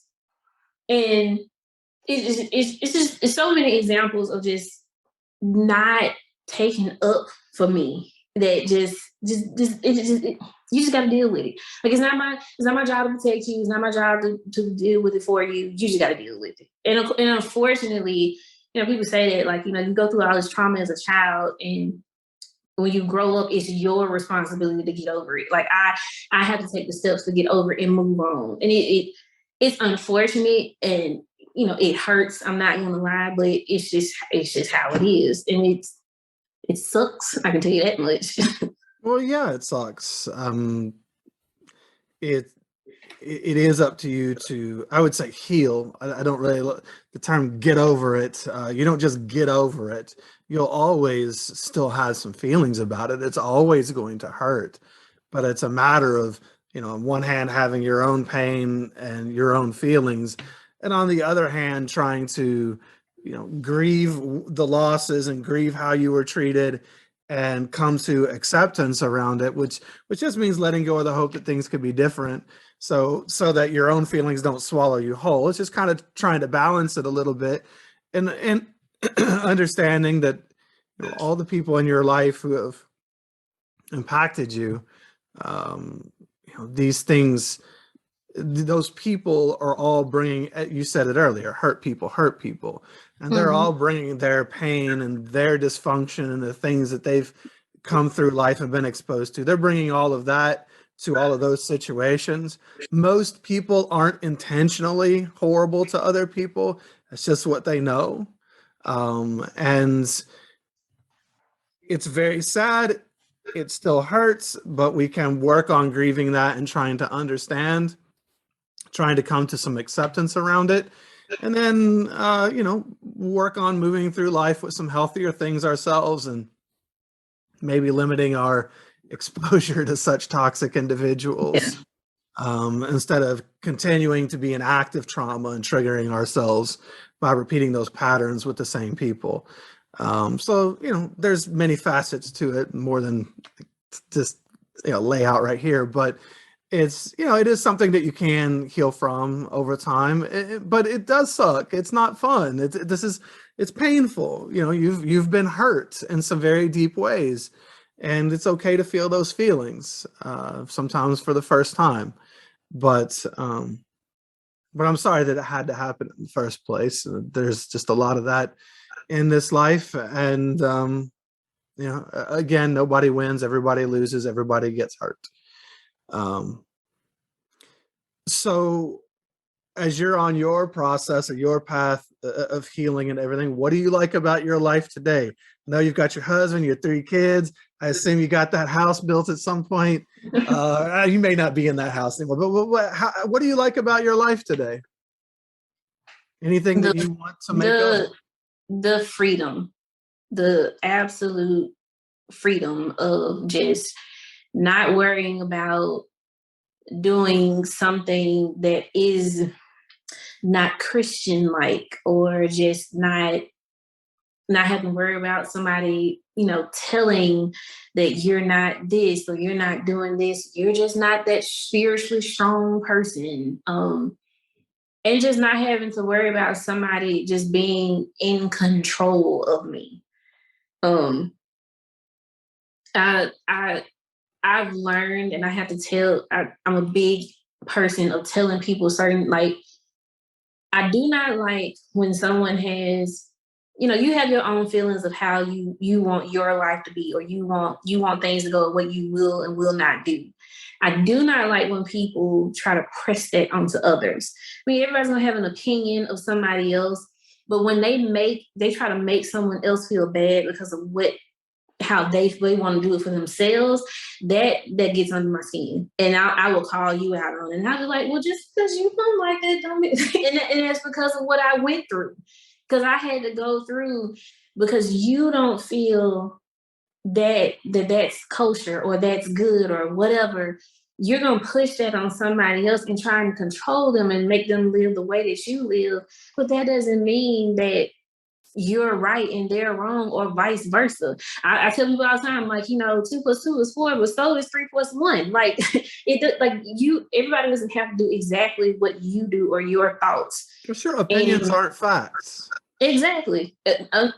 Because I lived in a cult where their opinions were facts, point blank, period. Like that's exactly what it is. And you were expected to accept them as facts. Exactly. I had to listen to, even like, I say, I didn't listen to them talking about going to college. I was like, I'm going, whatever. Because all I had to listen to was, oh yeah, because if you go to college, because there was a girl, I do remember a girl, she went off to college and she got pregnant. And look what she went off, and look what happened. Look what now she coming back with a baby in her belly. And it was just like, they just put that together, like, yep, go to college, you're gonna get pregnant. So I'm just like, they got dicks in college? Like, is that what just happened? Like, you walk in and then just boom, here's some sperm. Like, what? It doesn't make sense. Yeah. And So what do you like about life today? I You just said like freedom to your own thought, freedom. Do you, I don't know, do you have things that you just enjoy in life? What makes you happy? Well, what do you like what getting makes out and do with me. your family or your kids or, you Oh know? yes, my kids definitely. My kids are my world. Like I said, I got three boys. I'm always trying to do stuff with them, trying to help them learn. Like baseball season's about to start over. My oldest son is like really into baseball. It's his first year of kid pitch where the coach is not pitching, so I Oh, got to get with nice. that. Um, my middle son is autistic, and so I'm a real big advocate of trying to learn different stuff about, because that first, parenting does not come with a manual. And especially when you come from parenting that was just kind of wonky and you're trying to do it better, it's I love learning something different with them and trying to do things differently with them. Um, Other than that, like I said, I still love to read. Every now and then, I'll write something, or I write. Like I said, I'm still big on just writing. My niece, when she graduated from high school last year, she was valedictorian. I wrote her speech for her, and it was so funny because people like they gave her like, oh, that was such a great speech, and she was like, oh, thanks. She was like, I knew who to call. I mean, I just love just living life. I got great friends. Like I said, I still got my ABCD crew. um, I'm always with them. I work full time. I did graduate. Um, I work full time. I work at a hospital. I work in healthcare. Um, I just like life. Nice. Well, it's nice to have a life that you like. And, just like you were curious and went on TikTok and found some people that had some stories that resonated with you, and then you found this JW Life, my first podcast, and things like that. Now you've told your story, and there may be somebody out there one day who's looking for podcasts or whatever and stumbles upon yours, and they can identify with something that you're saying. And so you may be the person now who helps somebody else to wake up to some of the realities of what they've been through. And if we all share, that's what we can create. If we all keep it under a rock, nobody knows what everybody is going through. So I appreciate you being vulnerable and talking about some things I'm sure weren't always easy to talk about. But you're not the only person who's been through any of this. There's somebody else out there who's gonna be like, oh yeah, yeah. Yeah. And it's that's why it's important to talk about it. So I appreciate you doing this. Um, and I'm sorry that when we were talking, I just kind of like went everywhere. Don't worry about it. I was like, I gotta put on. Think about it. When people are coming on here to talk, yes, I have an outline of questions, but this is a conversation, and a lot of us have a lot to say. And this stuff is complicated. You've got, the stuff going on in your family. You've got daddy. You've got, yourself, your sister, all these things that are going on like around you.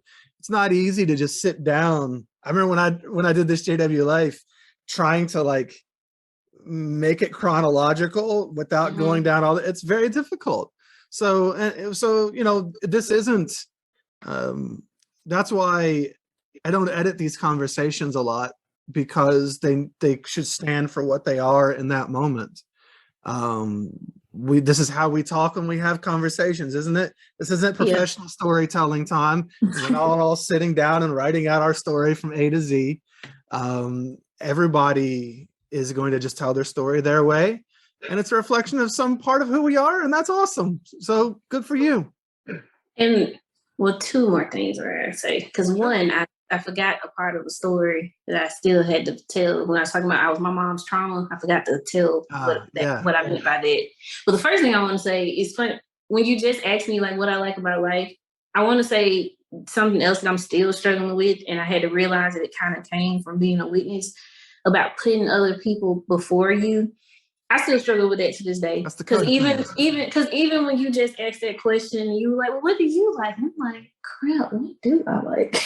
And it's like I'm in that realm now. My therapist talks to me about that now. She was like, "What do you like to do? What do you want to do? Go do something." Because I mean, it especially because I have a child that is I don't like to call him special needs because that's not what he is. But, you know, I have to give more attention, I guess you are like to say, put it Time and like that.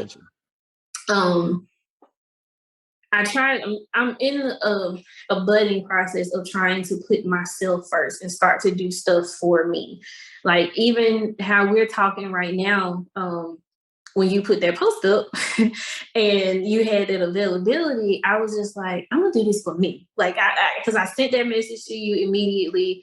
And like I took off work today so I could have this conversation with you because I was like, it's something that I can do for me. And I even told my therapist, I was like, it's something I can do for me. And I'm just kind of in that mode where I'm trying to get rid of that. I'm trying not necessarily get rid of, because it's not always a bad thing, and I like to take care of people, but I'm trying to take more care of myself. And I just wanted to bring it up because I'm working on that. Because like I said, even when you just told me, you're like, well, what do you like? It's like, what do I like? I coach a lot of ex-Jehovah's Witnesses. I know what this conversation is like.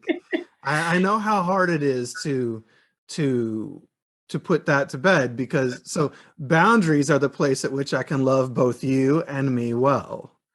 And unfortunately, we were never taught healthy boundaries. So we were taught that boundaries, well, just didn't exist. But if they did, it would have been the place at which I love you well and forget about myself. So, you know, boundaries are the place at which I can love both you and me well. And so we have to learn how to take up for ourselves. We have to find the things that we like in life. And we weren't exposed to a lot. We were just surviving most of our lives. So we never had a chance to try out different things or even be exposed to different career paths or whatever. Everybody was kind of doing the same thing. And so it's just like, how do you know what kind of food you like? You have to try different types of food, right? It's how do you know what you like in life? You have to try different things, and we have to find the time or take the time, make the time to try those things because we matter. And it's something that everyone is on the path of figuring out after leaving, because the cult was our identity for so many years. So we've got to figure out who we are beyond that. And so I'm glad that you're exploring that, because you deserve that too, just like anybody else. And like I said, I'm trying to do better about that. And it's also, like I said, I got this fellowship when I was 19. I'm close. I'm about to be 33 now. And it's like, I'm just really starting to realize what I was doing and how I'm trying to be more present about that, and just trying, like I said, trying to do more stuff for myself. Like I said, having this conversation with you. My husband gave me my anniversary gift a couple of days earlier, and so like I talked to him about, because he was like, you know, you're so good at talking to people. And I was like, yeah, that's a gift and a curse, because he says all the time, like, you can talk to a rock. Because I really, like, I was like we can just be sitting somewhere and I would just strike up a conversation with somebody off the smallest thing, and I could just sit there and just talk to them all day. And he was like, good Lord, like, do you know them? And I'm like, no, we just having a conversation. And so he was like, well, Mom, you know, you love listening to podcasts. Why don't you try to do that? So like he bought me a microphone, and he was like, I want you to start doing some stuff for you. So he's trying to help me too. Sure. So like I said, I'm on a journey. Sure, everybody is, and there's no shame in that. So, just before we finish, you said that you wanted to go back and say what the trauma was or whatever. So with my mom, so just let's see, we never went with the story, but still, like I said, I was kind of, as a kid, I was like, where is my dad? Like, what, you know, because everybody got a dad but me. And so growing up, every now and then I ask my mama, like, so my dad, what, can we talk about that? Like, where's my dad? And she told me that there was a guy that was my dad. And she said, well, when he found out I was pregnant, he said you weren't his. And then we had a paternity test and it said that you weren't his. And I said, okay. I said, so then who is my dad? Because then that sounds like I'm not his if we got science. And so she said, well, I think he knew somebody and he got the test fixed. And I was just like, okay.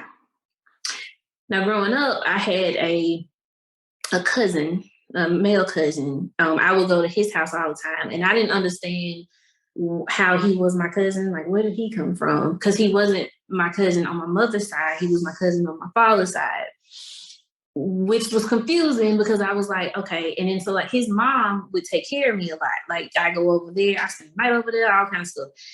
And I was just like, okay, so if I'm not really his child, then why is his brother? Because his mother was actually my father's sister-in-law.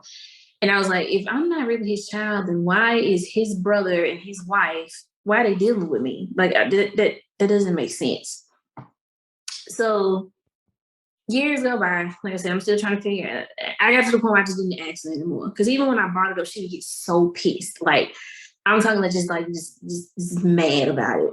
So when I got to high school, I really wanted to know, especially considering the fact that my dad was so controlling and all of that. And I wanted to know. And she ended up telling me we had passed my father driving one day and he was outside. And she told me a specific day. So I realized I remember exactly where we were and which house she was talking about. So I was in high school and I went to the guy and he was outside. So I went to him and I was like, hello, I'm Amber. And he was like, yeah, I know. And I was like, apparently you're my father. Like, what can you make sense of this for me? And so he started telling me, and he was like, and he actually went and got the paper and showed me where it said that I was not his. And he told me, he said, I don't want you to feel like I just carry this around. He was like, I actually ran into your mom's sister a couple of days ago. And she was, you never took care of Amber and blah, blah, blah, blah, blah, blah. And he was like, so I went and pulled this paper out because I told myself if I ran into her again, I was going to show proof that you're not my child. But he was really nice to me. And from that day forward, I talked to him every now and then. And of course, I told my dad about this whole situation, and he had a whole compart. He was like, what are you doing going to this guy's house and blah, blah, blah, blah, blah. And he actually started bad mouthing my mama. And he was saying, well, apparently maybe somebody else is your dad and she just don't want to tell you. So he, some misogynistic shit, sure. He said.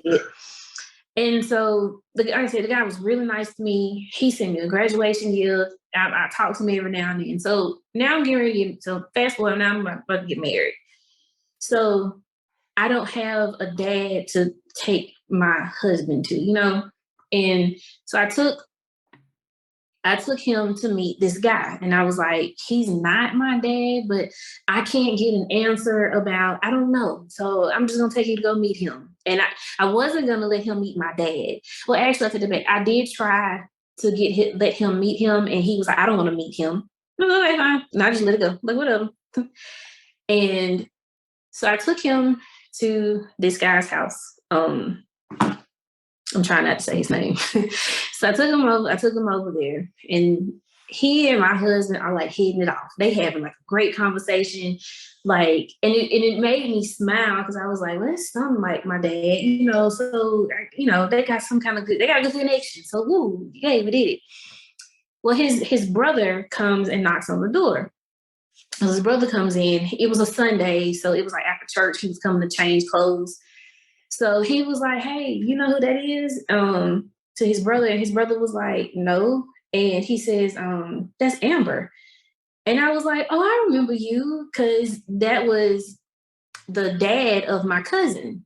Like I said, I used to go over there a lot growing up.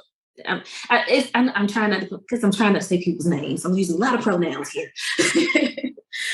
So he goes and changes clothes, and he comes back out, and he was like, are you, and he says my mom's name, Amber. And I said, yeah. And so he said, oh, okay. So he goes to walk out, and he tells me, he's like, come here. So he's outside, and my husband and the other guy, his brother, are just talking. So he looks at me, he goes, did your mom tell you about me? And I was like, tell me what? And he's like, he gave him his paper. He said, your mama called me. I figured it out immediately. He's my father. And so when we left, so can I ask, I'm trying to follow all the pronouns or whatever. So the guy that had the paper that said he's not your father is not your father. Correct. But it's his brother mm-hmm. that is. Mm-hmm. Okay. So we get in the car, and my husband, he was like, "Oh, I said I'm trying not to say names." So he goes, D is so cool. He's so cool. I like him, blah, blah, blah, blah. And so I'm like sitting in the passenger seat because my mind is going crazy. Because the biggest thing is that my mom, mom's a big person about do not lie. Don't lie. You don't lie. You just don't do that. But I'm in this passenger seat and my mind is going crazy because I'm like, this heifer has lied to me my whole life. So he was like, what? So he's like, what is wrong with you? And I was like, his brother is my father. And my husband was like, what? And so I told him, I was like, he told me, he asked me, did your mom tell you about me? And he was like, well, why are you putting all of that together? Like, how you jumping? I was like, that's the only thing that makes sense. Why else would he want to talk to my mama? That doesn't make sense. So I got home and I told my mom, I was like, well, Mom, I took Darren to meet, D. And she was like, oh, okay. And I said, and the craziest thing happened. I said, his brother came, call him T. T came. And so he was like, she was like, oh, okay. And I said, and he said that he wanted to talk to you. He gave me his number. He told me he wanted to, call him. And she was like, what do you want to talk to me for? I said, I don't know. I said, but he wants to talk to you. And she was like, I don't need that. And I said, is this something you need to tell me? And she was like, no. I said, okay. So I called him. And he was like, did you tell your mom to call me? And I said, well, she doesn't want to talk to you. I was like, but I've already kind of figured out what exactly you need to talk to her about. So why don't you tell me? And he was like, no, I need to talk to your mother. And then after that, he stopped answering my phone calls. So at this point, because like I said, growing up, it bothered me that I didn't have a father. And so I went in the phone book and found his address. And I went to his house because I was like, you don't talk to me. Because like I said, he wasn't talking to me anymore. And he was like, I need to talk to your mom. I said, no, you need to talk to me. Because at this point, I'm 22. I'm like, I'm not a child. I'm 22. I'm grown. Just go ahead and tell me what I've already figured out. And he finally admitted, yeah, I'm your father. Of course, he was married when I was conceived. And that's why I say that was my mom's trauma because she was trying to hide that. And when I got home, I had a whole conversation with him and I was just like, it doesn't make sense. I said, because I remember going to your house and being with you all the time. So you knew I was your child this whole time and you never said anything. And it was like, oh, it was complicated because, I was married and blah, blah, blah. And I was just like, but what did that have to do with me? Like you basically just kind of like left me off by myself. Like, y'all never took responsibility for this. And I went home and I got home from my mom. When she came home, I was like, so we just not gonna talk about the fact that he's my father. And I just let it all out. And she was like, she got quiet and she was like, well, yeah, he is. And I said, well, when were you ever gonna tell me that? And she just got really quiet. And I was just like, you've been lying. I was like, my whole life, you've been on this don't lie, you don't lie, blah, blah, blah, blah, blah. I was like, but you've been lying this whole time. And like, you never told me. And she's like, well, it just happened one time. I said, well, obviously it only takes one time. Here I am. Like, who cares how many times it takes? It's your father and she hid it from you. And then and he did too. Yeah, they're both wrong. And I told her, I said, you know what? I said, you one bad bitch. I said, because you slept with that woman's husband and she was taking care of me. They were friends. My mom was friends with her. And I was like, you had her taking care of me, knowing that I was her stepdaughter at the time. And it still infuriates me. I'm just gonna be honest. You can tell my emotion going back behind it because well, you should be emotional. I'm emotional about it. It's not me. Both of them, because they are both at fault, took so much from me in that. Yes. Because all I could think is that there's a possibility that with all the shitty stuff that happened to me in my life, it could have never happened had you taken responsibility for me. And then plus another thing, I was like, because my father is a vet.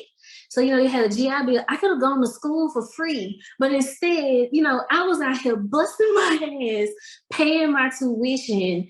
And then I still paying student loans to this day. And I could have not did that because you could have took responsibility for me this whole time. They And care then more about themselves than you. and then it made me and then it also brought up the fact, because like I said, my sister got pregnant at 17, and when my sister got pregnant, my mom called her all kind of sluts and hoe and this is that and the other, and it was just like, well, baby, what are you like? Well, sometimes people do that because they know that applies to them, so they go super hard on somebody else. It's like people who've been disfellowshipped before goes and then come back to the witnesses are super hard on somebody who gets disfellowshipped because they got their own shame. And so if I'm projecting my shame onto you, so I don't have to look at my own, I can feel better about it. And if you think about her sisters, like I said, they got my fun aunt, they got this fellowship for the exact same thing. She dogged her, knowing what you were keeping. And I asked my mom, I was like, you were never gonna tell me, were you? And she told me no. She was like, if you hadn't found out, I would not have told you. And I was just like, God, like and that just made me realize it just like when I found it out, it came flooding back, and I thought about the fact that's why my mom kept saying, let me have this baby, because she was ashamed of what had happened and what came with me being conceived. So it was like, I guess that was her way of, I don't know, like her retribution or something for what she had done, becoming a witness. And it was just like, but you did that and it caused so much shit. What happened with my sister? What happened with me? Like it's just like if you did, ugh. Like I said, that's why I say I was her trauma. I was her reason why she went into it, because you were trying to make up for the fact that you just slept with someone's husband. But you're not the trauma. Well, when I say I'm the trauma, I'm not gonna say, I don't mean me. I mean what she did. But like,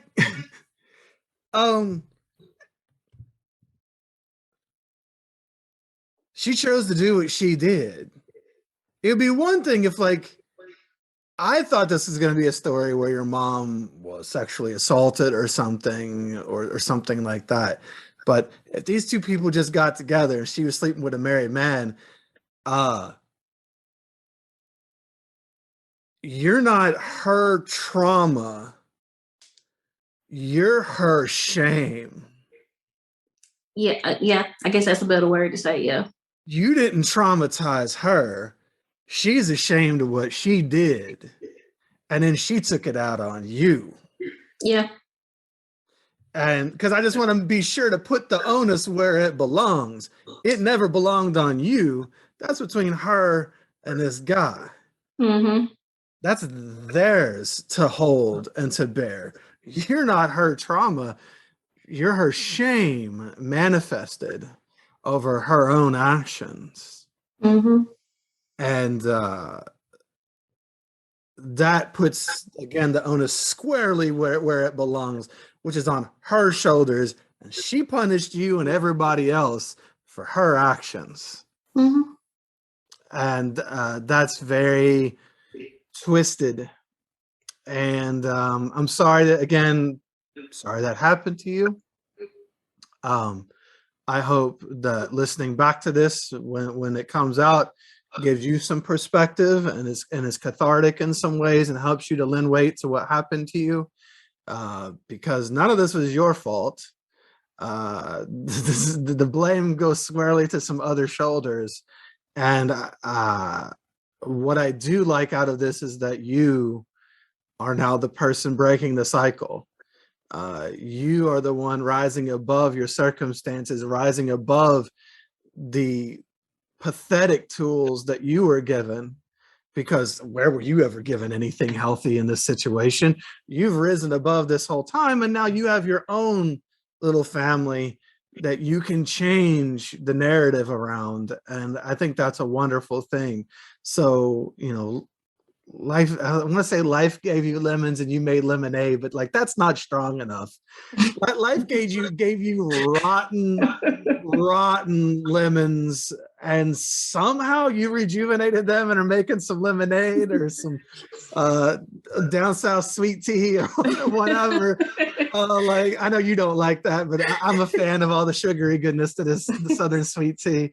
um you're making something out of that, and that's a good thing, but that's all yours. Don't let anybody else take any of that shine or try to act like it came from them, because that's purely you did that. So that's something to feel good about. And I hope that when you listen back to this, when this comes out in 6 weeks or so, I hope that you can listen back to this and see where you came from and what you've been able to bring to the table. I know you may have a hard time finding yourself in some ways, but I think there's a lot of you that's come out in the ways that you've taken care of yourself throughout this, because you were parenting yourself and you were parenting little kids around you when all of the adults let you down 100% completely from the jump. And so I hope you can feel good about those qualities that are clearly inherent within you that you bring to the table. And then now it's just a matter of how can you take those qualities and find other things to put them into that give back to you instead of taking from you like you were taken from your whole life. So I think that's a good place to end it. And I hope that you find your life and realize that you've been saving, I think the song that I have for the podcast is about saving yourself. The song that I have now, if you're only at episode 60, you haven't heard it, but the song that I changed to after 100 is about saving yourself. And I think you've been doing that your whole life. And, hopefully at some point you no longer just survive, but you can start to thrive because you deserve a chance at that. And you've earned it. Thank you.